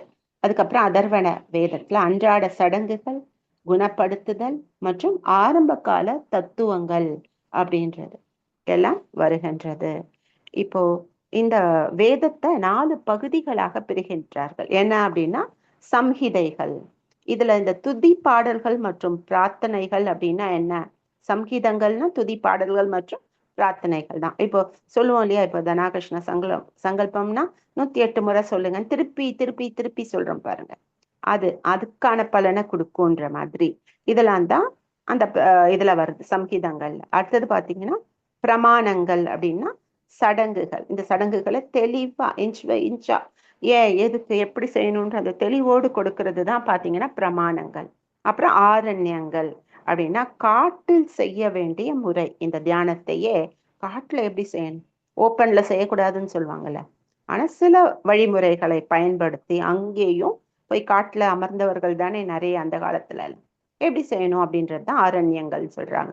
அடுத்தது உபநிடந்தங்கள் அப்படின்னா தத்துவ போதனைகள் அப்படின்றதுதான். என்ன அப்படின்னா பிரம்ம ஞானத்தை தருவதுதான் இந்த உபநிடதங்கள் அப்படின்னு சொல்லலாம். அதுக்கப்புறம் வந்து பாத்தீங்கன்னா மகா வாக்கியங்கள். ரிக்வேதம் பிரஜானம் பிரம்மம், உணர்வே தெய்வம், உயர்ந்த அறிவே இறைநிலை. சுவாமிஜி கூட தொடப்பட்ட இரு பொருள்களோட தொட்டதால் எழும் உணர்வு அரூபம் அப்படின்னு சொல்லுவாங்க. தொடுறோம் இல்லையா, ஒருத்தர் ஒரு கையை இன்னொரு கையில அப்படி தொடுறோம் இல்லையா, அந்த ஃபீல், அதுதான் பிரஜானம் பிரம்மம். அடுத்தது யஜுர்வேதம் சொல்கின்றது அகம் பிரம்மாஸ்மி அப்படின்னு, ஆன்மா உள்ள இருக்கிற ஆன்மா பிரம்மம் அப்படின்னு. சாமவேதம் சொல்கின்றது தத்துவமசி அப்படின்றது, அதுவே நீயாக இருக்கின்றது அப்படின்றது. கம்ப்ளீட் வேர்டுங்க அது, அதுவே நீயாக இருக்கின்றது அப்படின்றது. அந்த ஈகோன்றது உயர்ந்த ஈகோ. அது அதர்வன வேதம் அப்படின்றது பாத்தீங்கன்னா அவங்களுடைய மகா வாக்கியம், அவங்களோட ஜூஸ், அதாவது அவங்க வேதத்துடைய ஜூஸ் தான் அந்த சாரம் என்பது. அயனாம்சம் பிரம்மம், ஒரே வார்த்தையில சொல்றது. உள்ளமாக இருக்கும் ஆத்மா கூட பிரம்மம் தான், பேரியக்க மண்டலமே பிரம்மம் தான், அதாவது அனைத்தும் பிரம்மம் அப்படின்றது தான் அயனாம்சம் பிரம்மம் அப்படின்றது. அப்போ இந்த வேதத்தை அடுத்தது பார்த்தோம்னா, வேதத்தை ஏற்கும் தத்துவ முறைகள் அப்படின்னா இதுதான் ஆத்திகம் அப்படின்னு சொன்னாங்க. இது பாத்தீங்கன்னா சாங்கியம், பதஞ்சலி யோகம், பூர்வ மீமாம்சை, நியாயம், வைசேடிகம், வேதாந்தம். வேதத்தை ஏற்காத தத்துவ முறைகள் அப்படின்னு பார்த்தோம்னா சமணம், பௌத்தம் இதெல்லாம் வந்துடுது அப்படின்றது. சரி, இப்போ தத்துவ தரிசனத்தின் அளவைகள் அப்படின்றது. அளவைகள் அப்படின்னா என்ன அப்படின்னா அறிவை தரும் வாயில்கள், இல்லைன்னா பிரமாணம். பிரத்யட்ச பிரமாணம்னு பார்த்தோம் இல்லையா, அது அறிவை தரும் வாயில்கள். உலகம், உயிர், இறைவன், இதை பத்தின உண்மை, பொய், இதையெல்லாம் சரியா நிர்ணயிக்க வேணும் அப்படின்னா அத்தகைய அறிவு மனிதனுக்கு வேணும். அதுல ஆராய்ச்சியில் ஆழ்ந்து போகணும். சுவாமிஜி ஒரு விஷயத்தையும் ஆராய்ச்சாங்க இல்லையா, அந்த மாதிரி. அப்போ இவற்றை பற்றி அந்த அறிவை தரும் வாயில்கள் எது அப்படின்னா இதுதான் அளவைகள் சொல்றாங்க. இதுல 6 பிரமாணம் சொல்றாங்க. பிரமாணம் அப்படின்னா ஒவ்வொரு பொருளையும் ஒவ்வொரு செய்தியையும் அறிவதற்கான வழி. எப்படி அறியறது அப்படின்னா காணுதல் அப்படின்றது. காணுதல் அப்படின்னா இதுதான் பிரத்யட்சம் அப்படின்னு சொல்றாங்க. அதுக்கப்புறம் அனுமானம். அனுமானம்னா நமக்கு தெரியும், யூக அறிவு, கருதுதல் அப்படின்றது. அப்புறம் உரை, ஆப்த வாக்கியம், வாக்கியம், உவமானம், எக்ஸாம்பிள்ஸ், அருதா பத்தி, அனுபலத்தி, இதெல்லாம். சரி, நெக்ஸ்ட் பிரஸ்தான திரியம், மூல இலக்கியங்கள் அப்படின்றது. அதாவது இந்திய தத்துவ பிரிவுகள் எல்லாமே ஆன்மா, உலகம், இறைவன், இத மூன்றையும் ஆராயிறது தான் முதன்மையாக நோக்கமாக வச்சிருக்கிறாங்க. இப்ப இந்து மத சாஸ்திரங்கள் மற்றும் இந்திய தத்துவ ஞானம் எல்லாமே மூல இலக்கியங்களாக 3 வச்சிருக்காங்க. அப்ப அது எது அப்படின்னா 3 முக்கியமான நூல்கள். இது உபநிடதங்கள், பிரம்மசூத்திரம், பகவத்கீதை. இததான் பிரஸ்தானத்ரியம் அப்படின்னு சொல்றாங்க. இந்த இந்திய தத்துவ முறையில் இந்த சமய ஞான வளர்ச்சிக்கு வழிவகுத்தது இந்த 3 நூல்கள் தான். இதுல என்னெல்லாம் இருக்கு அப்படின்னா இறைவன், உயிர்கள், இயற்கை, அறம், பொருள், இன்பம், வீடு பேரு அப்படின்ற எல்லாத்த பத்தின விளக்கமும் இதுல இருக்கு அப்படின்றது. இந்த பிரஸ்தானத்திரியத்தில் இல்லாத விஷயமே இல்லை அப்படின்ற அளவுக்கு கம்ப்ளீட்டா இருக்கு. இதுல முதல்ல எடுத்துக்கிட்டோம்னா உபநிடதங்கள் பார்க்கலாம். இது பாத்தீங்கன்னா மிக உயர்ந்த தத்துவங்களை தான் உபநிடதங்கள் அப்படின்னு சொல்றாங்க. இது வேணும் அப்படின்னா குருவை பக்கத்துல எவ்வளவு கிட்ட உட்கார முடியுதோ அவ்வளவு கிட்ட உட்கார்ந்துருக்கணும். ஏன்னா அந்த உணர்வு பரிமாற்றமே அப்படி நடக்கும். அப்போ சரியான அந்த குரு என்ன செய்வாங்களாம், சீடர்களை அருகே அமருங்கள் அப்படின்னு சேர்த்து வச்சுக்குவாங்களாம். ஏன்னா அவ்வளவு அந்த அறிவு, பூரண அறிவு அப்படியே அவங்களுக்குள்ள எல்லாத்தையும் சொல்ல முடியாது இல்லையா, அப்படி கூட பாஸ் ஆகும். அப்புறம் இந்த உபநிடத்தில் முக்கியமானது என்ன அப்படின்னா ஈஸ்வாசிய உபநிடதம், கேனோ உபநிடதம், கடோ உபநிடதம், முண்டக உபநிடதம், மாண்டுக உபநிடதம், இப்படி நிறைய இருக்குங்க. இந்த மாதிரி நிறைய இருக்கு. சரிங்களா? இப்போ அதுல ஒரு சிலது பார்க்கலாம். உபநிடதங்கள்ல யோக பயிற்சிகள், அதாவது கதோ உபனிஷத். இது பாத்தீங்கன்னா மனதையும் புலன்களையும் கட்டுப்படுத்துபவர் தான் சுயத்தையே அடைய முடியும் அப்படின்னு சொல்லுது. அப்புறம் ஸ்வேதாஸ்வர உபநிடதம் என்ன சொல்லுது அப்படின்னா ஆசனங்கள், சுவாச பயிற்சிகள், அப்புறம் நம்மளுடைய சுயத்தின் மீது கவனம் செலுத்துறது, ஈஸ்வர பக்தி, இதன் மூலமாக இறைவனை அடைய முடியும் அப்படின்றதுதான். அதுக்கப்புறம் பாத்தீங்கன்னா முண்டக உபநிஷதம் பர வித்யா அப்படின்னு சொல்லுவாங்க. வித்யானா அறிவு, பர உயர் அறிவு. அப்புறம் அபர வித்யா, அபரன கீழ், கீழ் அறிவு ஆகியவற்றை பத்தி இந்த முண்டக உபநிஷதம் சொல்லுது. அடுத்தது சாந்தோக்கிய உபனிஷத் தியானத்தின் சாரமான ஓம் மீது கவனம் செலுத்துங்கள் அப்படின்னு சொல்லுது. சரி, அடுத்தது பிரம்மசூத்திரம். இது பாதாரையனரால், அதாவது அவர் யாருன்னா வியாசர், அவரால் இயற்றப்பட்டது தாங்க பிரம்மசூத்திரம். உபனிஷத்தங்கள் மற்றும் பகவத்கீதையுடன் சேர்ந்து வேதாந்தத்தின் 3 அடிப்படை நூல்கள்ல ஒன்றுதான் இந்த பிரம்மசூத்திரம் அப்படின்றது. அதாவது பிரம்மத்தை இறுதி யதார்த்தமாக பிரபஞ்சத்தின் மூலமாக நிலைநிறுத்துபவர் மற்றும் முடிவாக நிறுவுபவர் என்று பொருள். இது என்ன அப்படின்னா 4 அத்தியாயங்கள் இருக்குங்க. ஒவ்வொன்றும் 4 பிரிவுகளா இது சொல்றாங்க. பிரம்மத்தின் தன்மை, உச்ச யதார்த்தம், பிரம்மம், ஆன்மாக்கள், உலகம், இதற்கான உறவை பத்தி சொல்கின்றார்கள். அதுக்கப்புறம் விடுதலையின் தன்மை, மோட்சம், அதை அடைவதற்கான வழியை சொல்கின்றார்கள். சரிங்களா? இப்போ சமன்வய அத்தியாயம், இது பாதம் 1. இது என்ன சொல்றாங்க அப்படின்னா, இது இணக்கத்தின் அத்தியாயம் சொல்றாங்க. சமரசம் அப்படின்றது, அதாவது வேதத்தின் வேதத்தின் மூலாதாரமாகவும் பொருளாகவும் பிரம்மம் அப்படின்றது சொல்றாங்க. அதாவது உபனிஷதங்கள் இதெல்லாம் பிரம்மத்தை பற்றி பேசுகின்றன அப்படின்றதுதான். இப்பவுமே அடுத்தது பாதம் 2ல பிரம்மமே உலகுக்கு காரணம் அப்படின்னு சொல்றாங்க. பாதம் 3ல பிரம்மத்தின் இயல்பை பற்றி சொல்றாங்க. பாதம் 4ல நுட்பமான தத்துவ கருத்துக்களை தெளிவுபடுத்துறாங்க. அடுத்தது பாத்தீங்கன்னா அவிரோத அத்தியாயம் அப்படின்றது முரண்பாடற்ற அத்தியாயம் அப்படின்னு அர்த்தமாகின்றது. இதுல பாதம் 1ல வேதத்துக்குள்ள முரண்பாடுகளே கிடையாது அப்படின்றத சொல்லப்படுகின்றது. அப்புறம் 2வது போட்டி தத்துவங்கள் மறுத்தல் அப்படின்றது. சரி, பாதம் 3ல பகுத்தறிவுடன் முரண்பாடு இல்லை. அடுத்தது பகுத்தறிவுடன் விளக்கப்பட்ட ஆடை, அண்ட செயல்முறை, இதை பத்தி எல்லாம், அதாவது ஒரு பிரம்மத்தை அடிப்படையாக கொண்ட ஒரு ஒத்திசைவோடு உலகத்தை பார்க்கறது அப்படின்றது. சரி, அடுத்தது சாதன அத்தியாயம் அப்படின்றது பாதம் 1.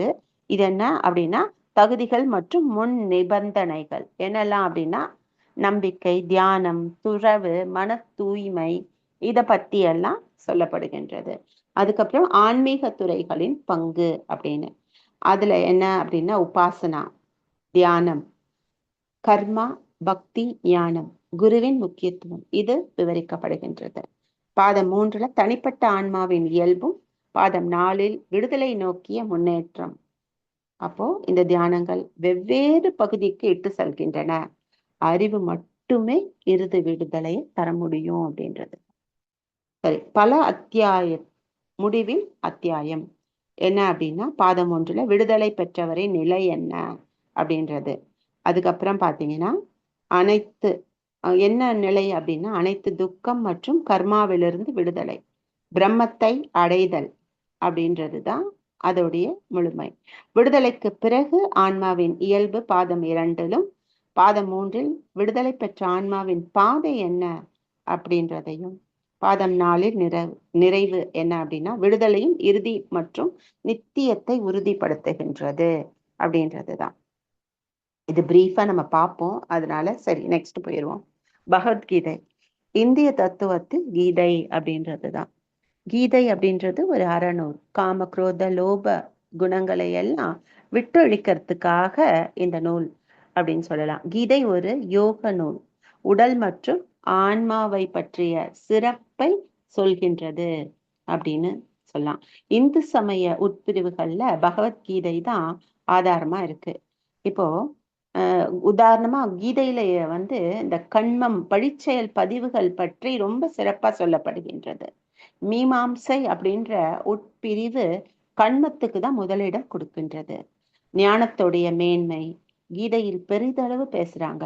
வேதாந்த தரிசனம் அப்படிங்கிற இந்திய தத்துவ உட்பிரிவுகளை எல்லாம் சொல்றாங்க.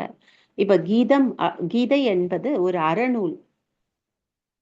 அதாவது என்ன சொல்றாங்க அப்படின்னா, துரியோதனர் காம, குரோத, லோப, மோக, மதம், ஆச்சரியம் என்ற 6 வகை குணங்களே துரியோதனன் தான். அர்ஜுனன் பாத்தீங்கன்னா ஜீவாத்மா அப்படின்னும், கிருஷ்ணர் தான் பரமாத்மா அப்படின்றதும் புரிஞ்சுக்கிட்டோம் அப்படின்னா, கீதை அப்படின்ற ஒரு தத்துவ மெய்யியல் நூல் அப்படின்னு சொல்லப்படுகின்றது. இப்போ குரு கஷேத்திரம் அப்படின்னு சொல்லுவாங்க. குரு என்பது அறிவு, கஷேத்திரம் என்பது இயக்க களம். அறிவுக்குள் நடக்கும் இந்த ஒரு போர் தான் எல்லாமே.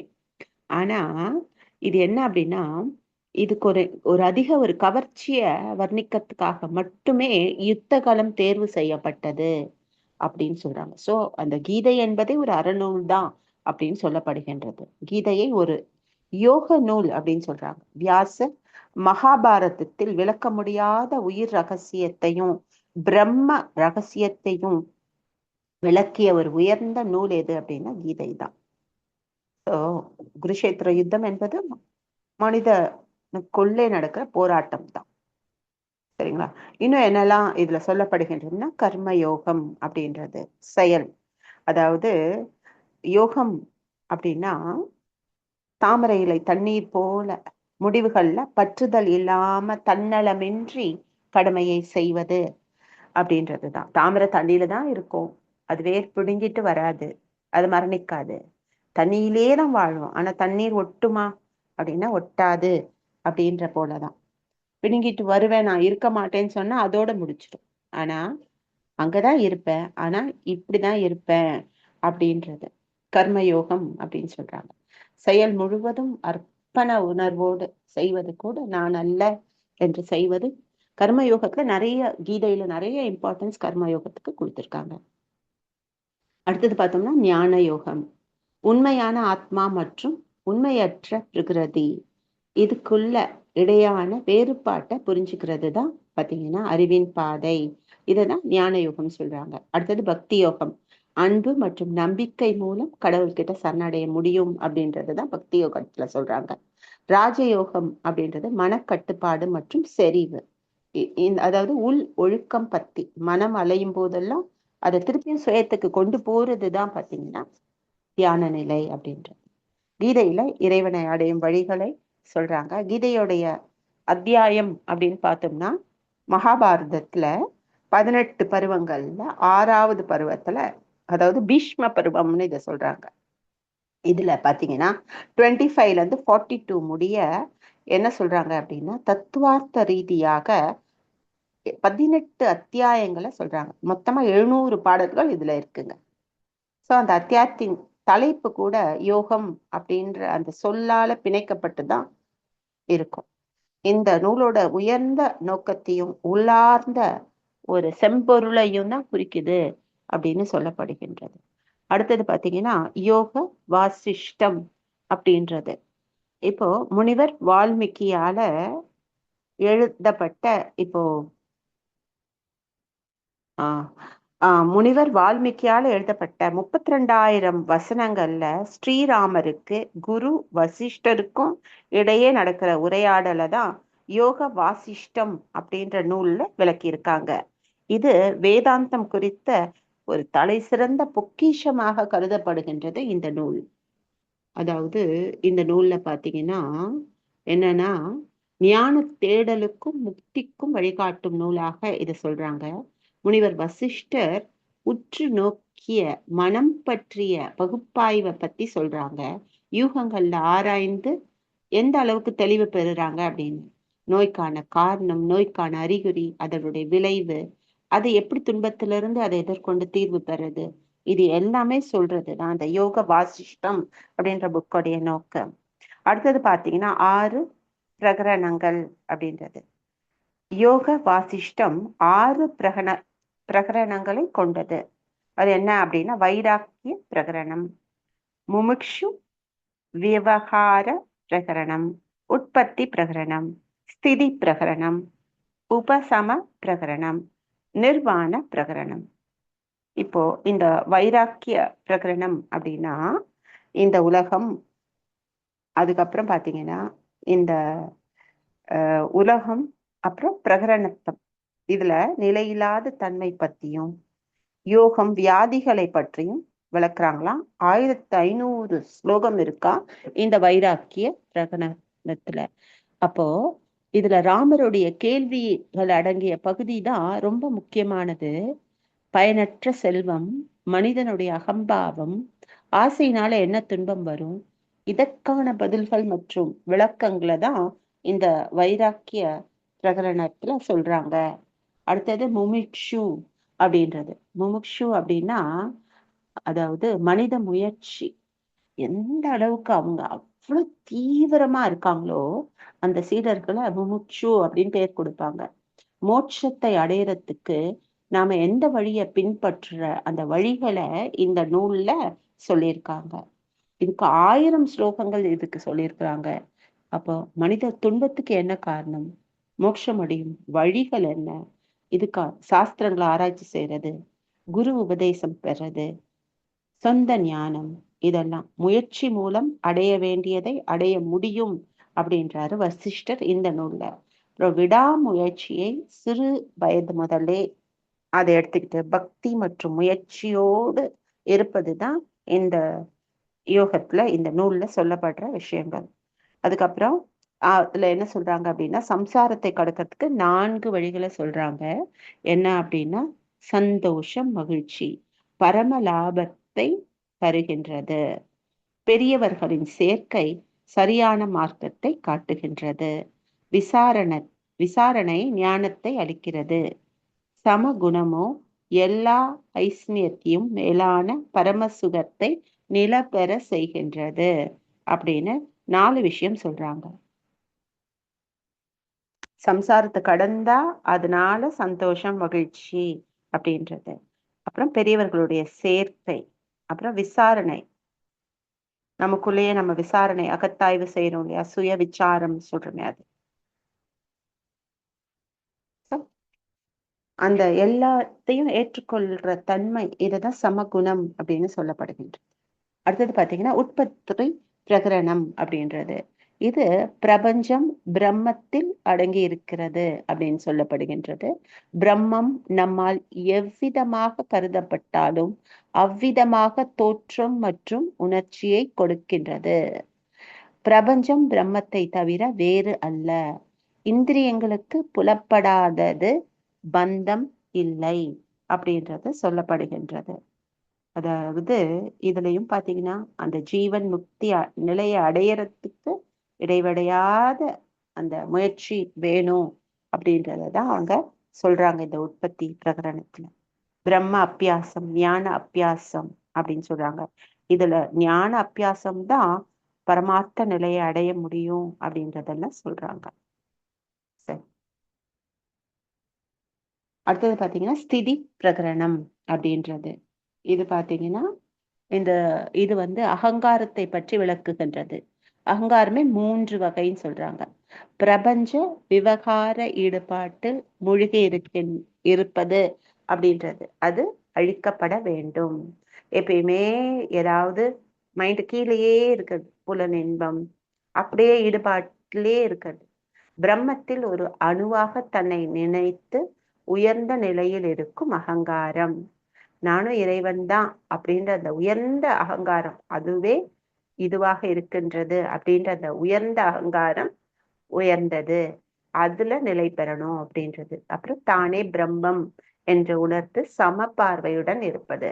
இப்ப நான் தான் பிரம்மம் அப்படின்னா அந்த இடத்துலயும் ஈகோ வரும். இப்ப என்னது, எல்லாமே பிரம்மம் அப்படின்றதுதான். ஞான மார்க்கத்தை பயன்படுத்தி வாழ்க்கையை விவேகமாக நடத்தி செல்வது இந்த பிரகரணத்தோடைய கருத்து அப்படின்னு எடுத்துக்கலாம். அடுத்தது பாத்தீங்கன்னா உபசாந்தி பிரகரணம் அப்படின்றது. இதுல சாந்தி அடையும் முறைகளை ராமருக்கு சொல்றாங்க. இந்த ஒன்றின் ஆராய்ச்சியே ஆன்ம விடுதலை அளிக்க வல்லது. 3 குணங்கள், தமோ ரஜோ சாத்வீகம்.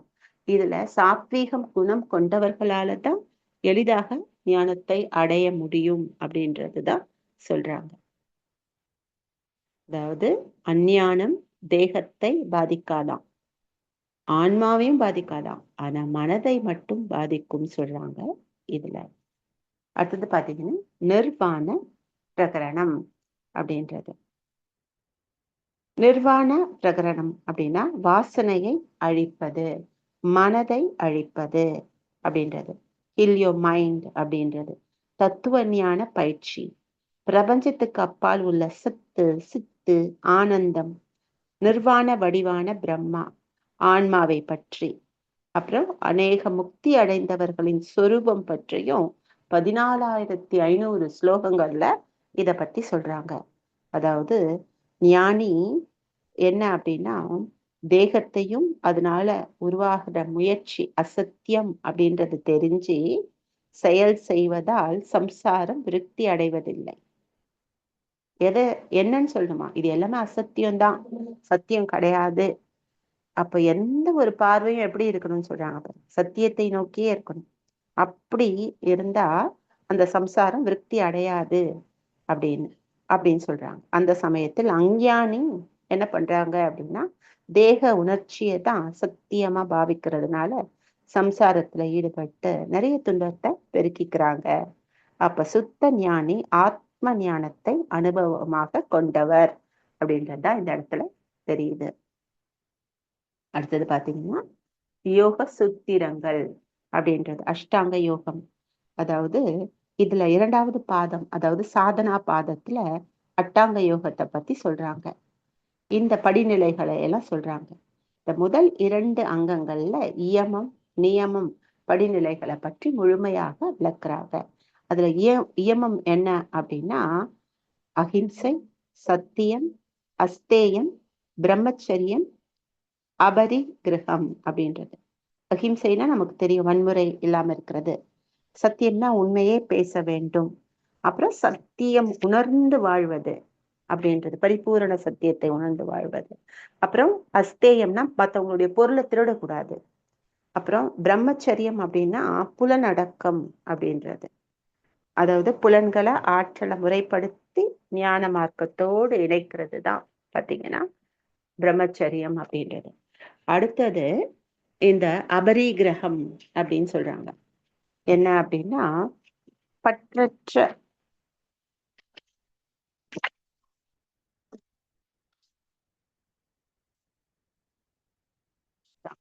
இயமம். ஓகே, இமயம். அடுத்தது நியமம் வரும். நியமம் என்ன அப்படின்னா சௌச்சா, சந்தோஷா, தபஸ், ஸ்வாத்தியாயம், ஈஸ்வர பிரணிதானா அப்படின்னு சொல்றாங்க. சௌச்சா அப்படின்னா தூய்மை, உடல் மன தூய்மையை சொல்றாங்கங்க. சந்தோஷம் அப்படின்னா மன நிறைவு சொல்றாங்க. தபஸ்னா சுய ஒழுக்கம் அல்லது எரியும் உற்சாகம். எதுக்கு உற்சாகம் எரியணும் அப்படின்னா தபஸில் அந்த இன்னும் நல்லா தியானிக்கணும் அப்படின்ற அந்த உற்சாகத்தை வளர்த்து கொள்ள வேண்டும். எதுக்குமே தேர்ஸ்ட் அதிகம் இருந்தா அது சீக்கிரமா அட்டைன் பண்ண முடியும்ல, அது அப்படி சொல்றாங்க.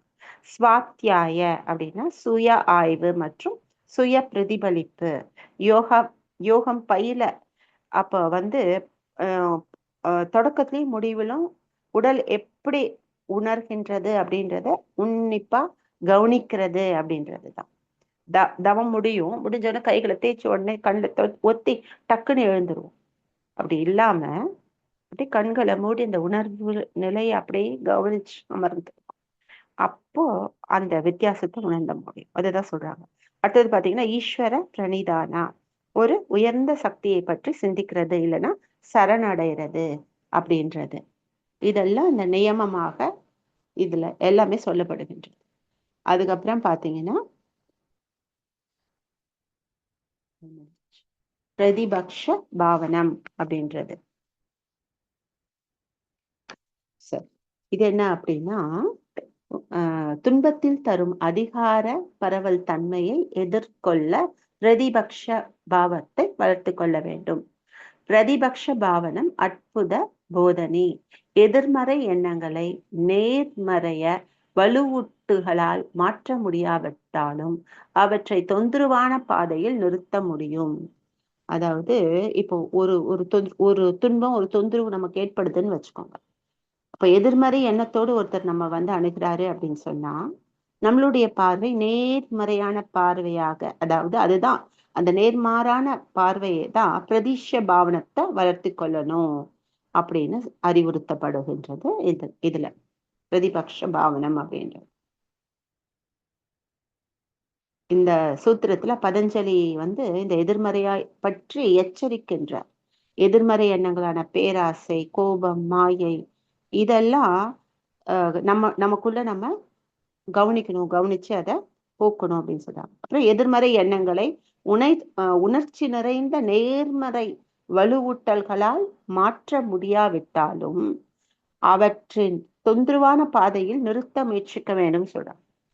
அதை அப்படியே கொஞ்சம் விட்டு விலகி கூட நிக்கலாம் அப்படின்றது எதிர்மறையான எண்ணங்கள் இருக்கும் பொழுது. அடுத்தது பாத்தீங்கன்னா இயமம் அப்படின்றது அஹிம்சை. அஹிம்சையை கடைபிடிப்பவர்களுக்கு எதிர்ப்புகள் அகலும் அப்படின்றது. இதெல்லாம் டூஸ்ல வந்துரும். சத்தியத்தை கடைபிடிக்கணும். அஸ்தேயம் திருடாமை ஏற்கனவே பார்த்தோம். இது பிரம்மச்சரியம் கடைபிடிக்க வேண்டும். அபரீகரம் இதையெல்லாம் பார்த்துட்டோம். சரி, நியமம் ஃபுல்லா பார்த்தாச்சு. அதுக்கப்புறம் நெக்ஸ்ட் அஷ்டாங்க யோகம் அப்படின்றது. சரி, இது பாத்தீங்கன்னா ஆசனம் அப்படின்றது ஸ்திர சுக ஆசனம் அப்படின்றது. அந்த ஆசனமே அது சுகமா இனிமையாக இருக்கும் அப்படின்றது. ஒரு கம்பீரம் இருக்கும் பாருங்க. ஆசனாஸ் பண்றவங்களாக இருந்தா ஒரு கம்பீரம் இருக்கும், ஒரு ஃபிளெக்சிபிலிட்டியும் இருக்கும், அதே மாதிரி ஒரு துணிவும் இருக்கும். அது எல்லாமே பாத்தீங்கன்னா அந்த ஆசனம் அந்த அளவுக்கு அந்த காத்து அந்த ஸ்ட்ரைட்டா அமர்ந்து செய்வது இதெல்லாம் அவங்களுக்கு அந்த சுகமான ஒரு நிலையை கொடுக்கும் அப்படின்றது. இறுக்கமில்லா ஓய்வில் எல்லையில்லா ஆனந்தம் அடையலாம் அப்படின்னு சொல்றாங்க. ஆசன பயிற்சிகளால் இருமை அகலும். அப்புறம் பிராணாயமா முறையாக செய்வதனால மனம் என்ன ஆகும் அப்படின்னா தாரணைக்கு திரும்பும் அப்படின்றது. அடுத்தது நெக்ஸ்ட் மனம் ஐம்புலன் இயல்பை அறிவதனால் பிரத்யாகாரம் ஏற்படும். பிரத்யாகாரம் அப்படின்னா அந்த ஐம்புலனிலிருந்து மனம் திரும்புவது. புலன்களை வென்ற மனம் தாரணையில் ஒருமுகப்படும். அதுக்கப்புறம் தாரணையில் நீடித்த மனம் உணர்வுடன் லயிப்பது தியானம். தியானத்தின் வடிவம் மறைந்து அதன் அர்த்தத்தை உணர்வது சமாதி அப்படின்னு. ஸோ இது எல்லாம் ஏற்கனவே நம்ம பார்த்ததுதான், திருப்பியும் இது ரிப்பீட் ஆயிருக்கு இந்த 8 இதுவும். சரி, அதுக்கப்புறம் பாத்தீங்கன்னா திருமந்திரம் அப்படின்றது. திருமூலருடைய வரலாறு எடுத்துக்கிட்டோம்னா அவர் வந்து பாத்தீங்கன்னா 8 சித்திகளை எல்லாம் பெற்று சிவயோகி சுந்தரநாதன் அப்படின்னு சொல்றாங்க. சுந்தரநாதன் அப்படின்னு. சரி, இவர் வந்து என்ன செய்யறாரு அப்படின்னா இவரு நிறைய 8 சித்திகளை எல்லாம் பெற்ற சுந்தரநாதன் அப்படின்ற சிவயோகி இவர் என்ன பண்றாரு, அகத்திய முனிவருடைய நண்பர். அவர் சந்திக்கிறதுக்காக பொதிகையை நோக்கி வர்றார். அப்போ தில்லையில சிவானந்த தெருக்கூத்து நடந்துகிட்டு இருக்கு. அங்க கொஞ்ச காலம் தங்கி இருக்காரு. அதுக்கப்புறம் என்ன பண்றாரு அப்படின்னா அப்படி போயிட்டு இருக்கும் பொழுது தில்லையிலிருந்து திருவாடுதுறை நோக்கி அவர் போயிட்டு இருக்கும் போது என்ன ஆகுது, காவிரி கரையில சோலையில மேய்ந்துட்டு இருந்த பசுக்கள் எல்லாம் கதறி அழுவுறத பாக்குறாரு. இதெல்லாம் உயிர் நீங்கி அந்த மாடு மேய்ப்பவரை பார்த்தா இதெல்லாம் ஏன் அழுகுதுன்னு பார்த்தா அவர் உயிர் நீங்கி இறந்து கிடக்கிறார். பசுக்கள் எல்லாம் அவரோட உடலை சுற்றி சாப்பிடாம கொல்லாம அழுவுறத பார்க்கிறார். இவருக்கு அப்படியே இரக்கம், அப்படியே அந்த அன்பும் இரக்கமும் பொங்க அவர் என்ன பண்றாரு, அவங்களெல்லாம் சாப்பிட பண்ணணும், அமைதி பண்ணணும் அப்படின்னு இதுங்களுடைய துயரை நீக்கணும்ன்ற எண்ணம் வருது. அப்போ என்ன பண்றாரு அப்படின்னா அந்த உயிர் விட்ட அந்த உடல் கிடக்குது, அது எழுந்தாதான் இந்த பசுக்கள் எல்லாம் துயரம் நீங்கும் அப்படின்னு தெரிஞ்ச அந்த சிவயோகியா தன்னுடைய உடம்பை மறைச்சு வச்சுட்டு பரகாய பிரவேசம் அப்படின்னு சொல்லுவாங்க, கூடு விட்டு கூடு பாய்தல். அந்த வகையில அவர் என்ன பண்றாரு, தன்னுடைய அந்த மூலனுடைய உடல்ல தன்னுடைய உயிரை செலுத்தி இது பண்ணிடுறாரு. அதுக்கப்புறம் என்ன ஆகுது அப்படின்னா உயிர் வந்துடுது. அந்த மாடு மேய்ப்பவருடைய உடலில் திருமூலர் வந்து விடுகின்றார். அப்புறம் பசுக்கள் என்ன பண்ணுது, அப்படியே களிப்போட துள்ளி ஓடி புல்லை மேய்ந்து அதுக்கப்புறம் தண்ணீரெல்லாம் நல்லா பருகி அதுக்கப்புறம் அதுங்க இளைப்பாறுது. அப்போ இவரு என்ன பண்றாரு அப்படின்னா, இதெல்லாம் வீடு போன பின்னாடி தனியா அந்த ஊர்ல தனித்து நிக்கிறாரு.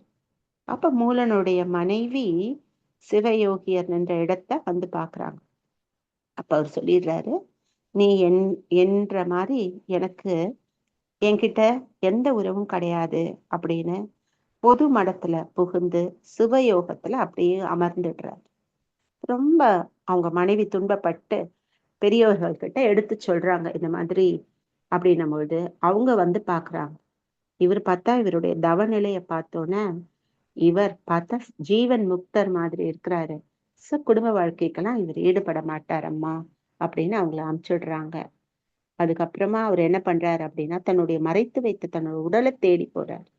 அந்த உடம்பு வச்ச இடத்துல அந்த உடல் இல்லை.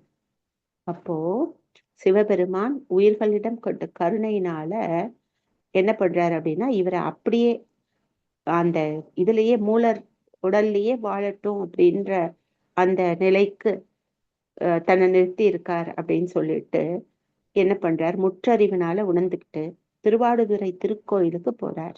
அம்மையப்பரை வணங்கி அந்த கோயில்ல ஆசிரமத்தின் கீழ் அமர்ந்து சிவயோகத்தில் சிவபரம் பொருளிடம் ஒன்றினார் அப்படின்னு சொல்றாங்க. அப்போ அந்த திருமந்திரம் அருளியது திருமூல நாயனார் என்னும் இவர்தான். உலகம் உய்யும் பொருட்டு திருமந்திரத்தை இறைவன் திருவடிக்கு அணிந்து போற்றும் வகையில அவர் எவ்வளவு பாடல்கள் பாடினார் அப்படின்னா 3000 பாடல்களை வருடத்துக்கு 3000 வருடங்கள் அவர் வாழ்ந்ததாகவும் அவரு அவ்வளவு பாடல்கள் 3000 திருப்பாடல்களை அருளினார் அப்படின்லாம் சொல்லப்படுகின்றன. இப்போ இந்த திருமந்திரத்தில் 9 தந்திரங்கள் இருக்கு. அது என்ன அப்படின்னு பார்த்தோம்னா கடவுள் வாழ்த்து முதல் தந்திரம் என்ன அப்படின்னா பத்தி பசு பாசம் பத்தி சொல்லுது. அப்புறம் 2ஆம் தத்துரம் அட்ட வீராட்டம் இலிங்க காமிக அகமம் அப்படின்னு சொல்றாங்க. அதுக்கப்புறம் 3ஆம் தந்திரம் பார்த்தீங்கன்னா அட்டாங்க யோகம் முதல் சந்திர யோகம் வரை எல்லா யோக சாதனை பத்தியும் நெறி பத்தி எல்லாம் சொல்லுது. 4ஆவது மந்திரம் என்ன சொல்லுது அப்படின்னா சக்கரங்களில் உடலில் உள்ள சக்கரங்களின் அமைப்பு முத்திரை வழிபடும் முறை இதை பத்தி எல்லாம் சொல்லுது. அப்புறம் 5ஆம் தந்திரம் வந்து வீடு பேறு அடையும் நெறிகள் சரியை கிரியை யோகம் ஞானம் அப்புறம் சாலோகம் சாமீபம் சாரூபம் சாயுச்சியம் இந்த நிலைகளை பத்தி எல்லாம் சொல்லுது. இதெல்லாம் ஆன்மாவின் நிலை உடலை உயிர் துறந்த பிறகு ஏற்படும் ஆன்மாவின் நிலையை சொல்லுது. அப்புறம் 6ஆம் தந்திரம் அப்படின்றது பார்த்தீங்கன்னா முற்றுணர்வு பெற வேண்டிய சாதனங்கள் என்னன்றதை சொல்லி தருது. 7ஆம் தந்திரம் என்ன சொல்லுது அப்படின்னா அதாவது ஐம்பொருகளை எப்படி அடக்கணும்னு சொல்லி தருது. 8ஆம் தந்திரம் வந்து பருவுடல் நுண்ணுடல் அது இந்த மின் அணு உடல் இந்த அவத்தை சிவயோக நிலை முக்தி பெறுவது இதிலிருந்து என்பதையெல்லாம் விளக்கம் கொடுக்கின்றது. 9ஆவது தந்திரம் பார்த்தீங்கன்னா வந்து ஒளி விளங்கும் இடத்தை குரு மட தரிசனம் பகுதியில் விளக்குறாங்க. சர்வ வியாபி திருக்கூத்து தரிசனம் இத்தந்திர அப்படின்ற விஷயங்களை எல்லாம் அதாவது சிவானந்த சுந்தர பொற்பதி போற்றலை அற்புத கூத்து அப்படின்னு சொல்றாங்க. இதெல்லாம் அந்த நாடகம் அந்த மாதிரி இதை பற்றியெல்லாம் அந்த மாதிரி கலை வடிவில் இறை விளக்கங்கள் இதை பற்றியெல்லாம் எழுதப்பட்டிருக்கு அப்படின்றது. அடுத்தது கொரக்கஷ்டகம் அப்படின்றது பார்க்கலாம். இது வந்து பார்த்தீங்கன்னா இதை எழுதியவர் 100 பாரம்பரிய ஹதயோக உரை அத்வைத தத்துவத்தை பின்பற்றுவது 84 ஆசனங்கள் மற்றும் பிராணாயாமம் பத்தி எல்லாம் அவரு சொல்றாரு. இது எல்லாமே இதுல இருக்கு. இதுல 6 அங்கங்கள் இருக்கு. என்ன அப்படின்னா ஆசனா பிராணாயமா பிரத்யாகாரா தாரணை தியானம் சமாதி அப்படின்ற இந்த 6 விஷயங்களை வந்து 6 அங்கங்களாக இதுல சொல்றாங்க. இவங்க அத்வைதா பிலாசபிய பின்பற்றாங்க.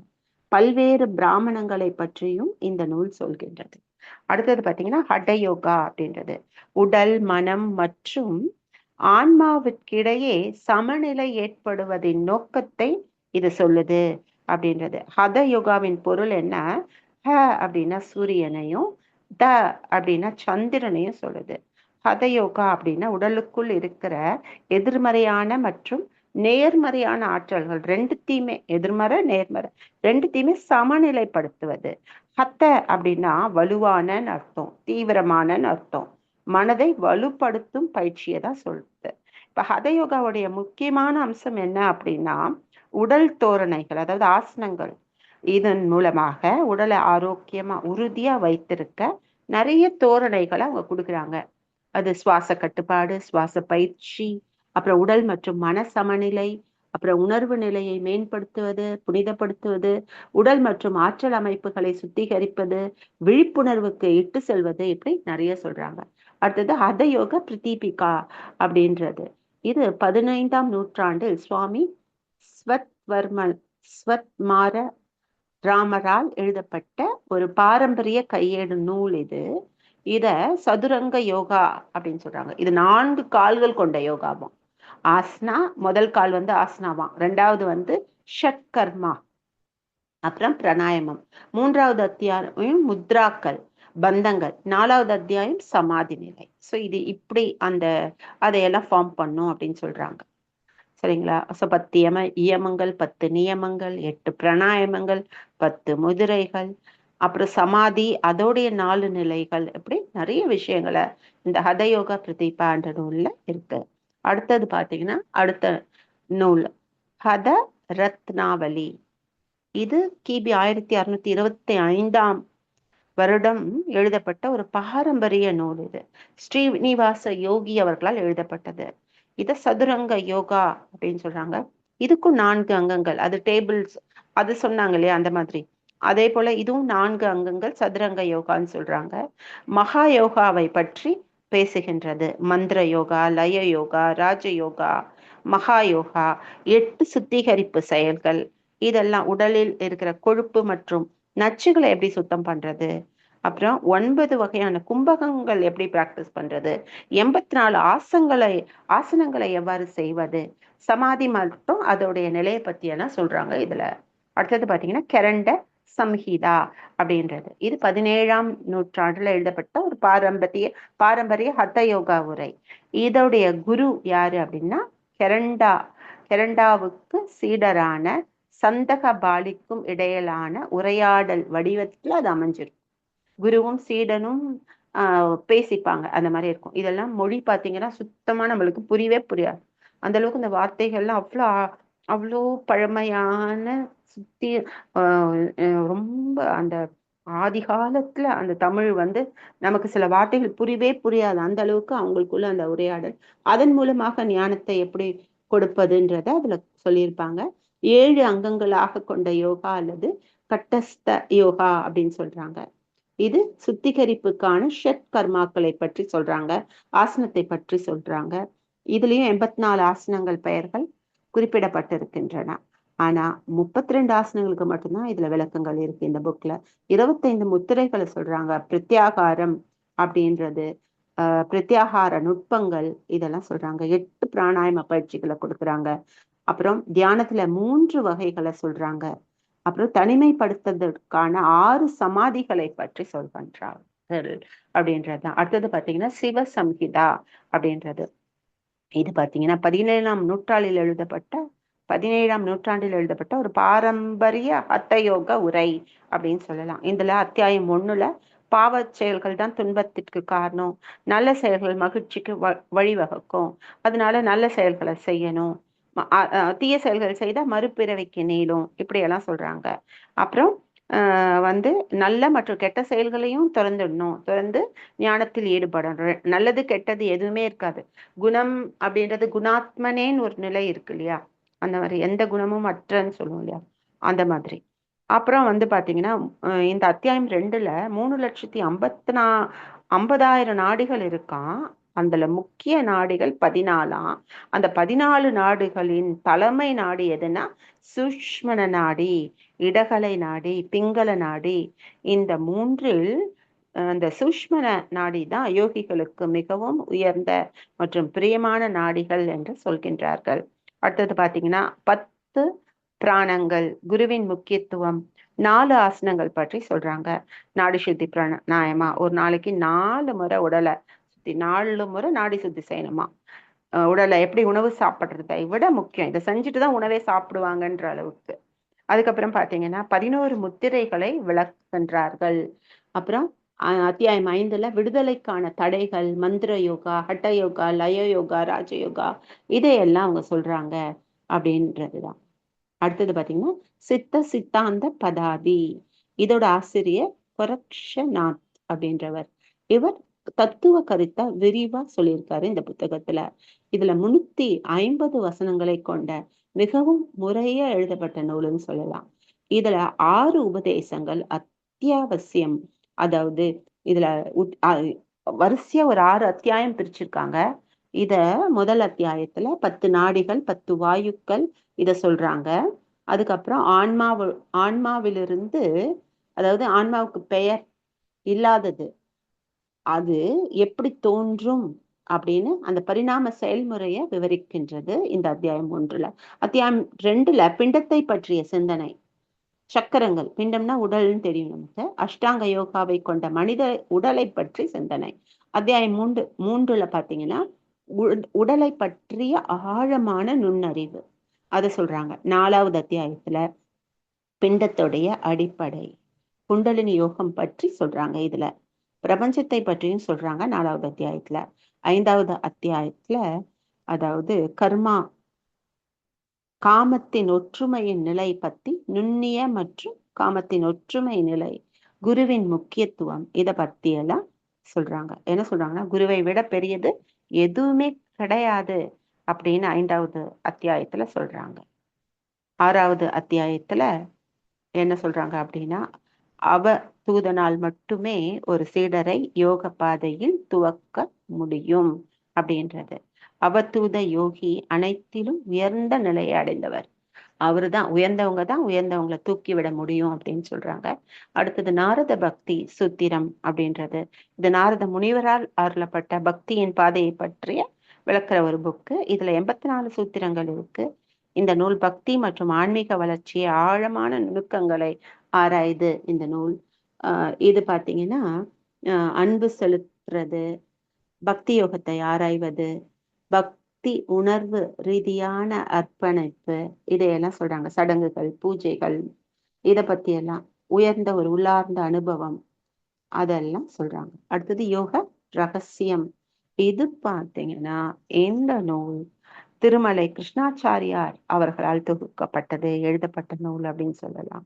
இந்த நூல் யோகக்கலையின் மறைக்கப்பட்ட இல்ல ரகசியமான அம்சங்களை வெளிப்படுத்தி சொல்றாங்க. பாரம்பரியமாக இந்த நூலை எழுதினவர் யாரு அப்படின்னா நாதமணி அப்படின்றவர். இது காலப்போக்குல மறைஞ்சிருச்சு.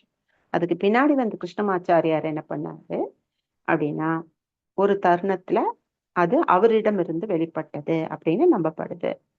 சரி, இதுல என்ன சொல்றாங்க அப்படின்னா யோகத்தை ஒரு குறிப்பிட்ட தனிநபருடைய தேவைகள், பாலினம் மற்றும் வயதுக்கு ஏற்ப எவ்வாறெல்லாம் மாற்றி அமைக்க முடியும் அப்படின்னு சொல்றாங்க.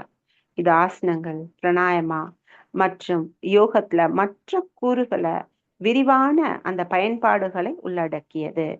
நவீன காலத்துக்கு ஏற்றவாறு யோக பயிற்சியை வடிவமைக்கிறதுக்கான வழிகாட்டுதல்களை எல்லாம் கொடுக்கறது இந்த புக்கு அப்படின்னு சொல்லலாம்.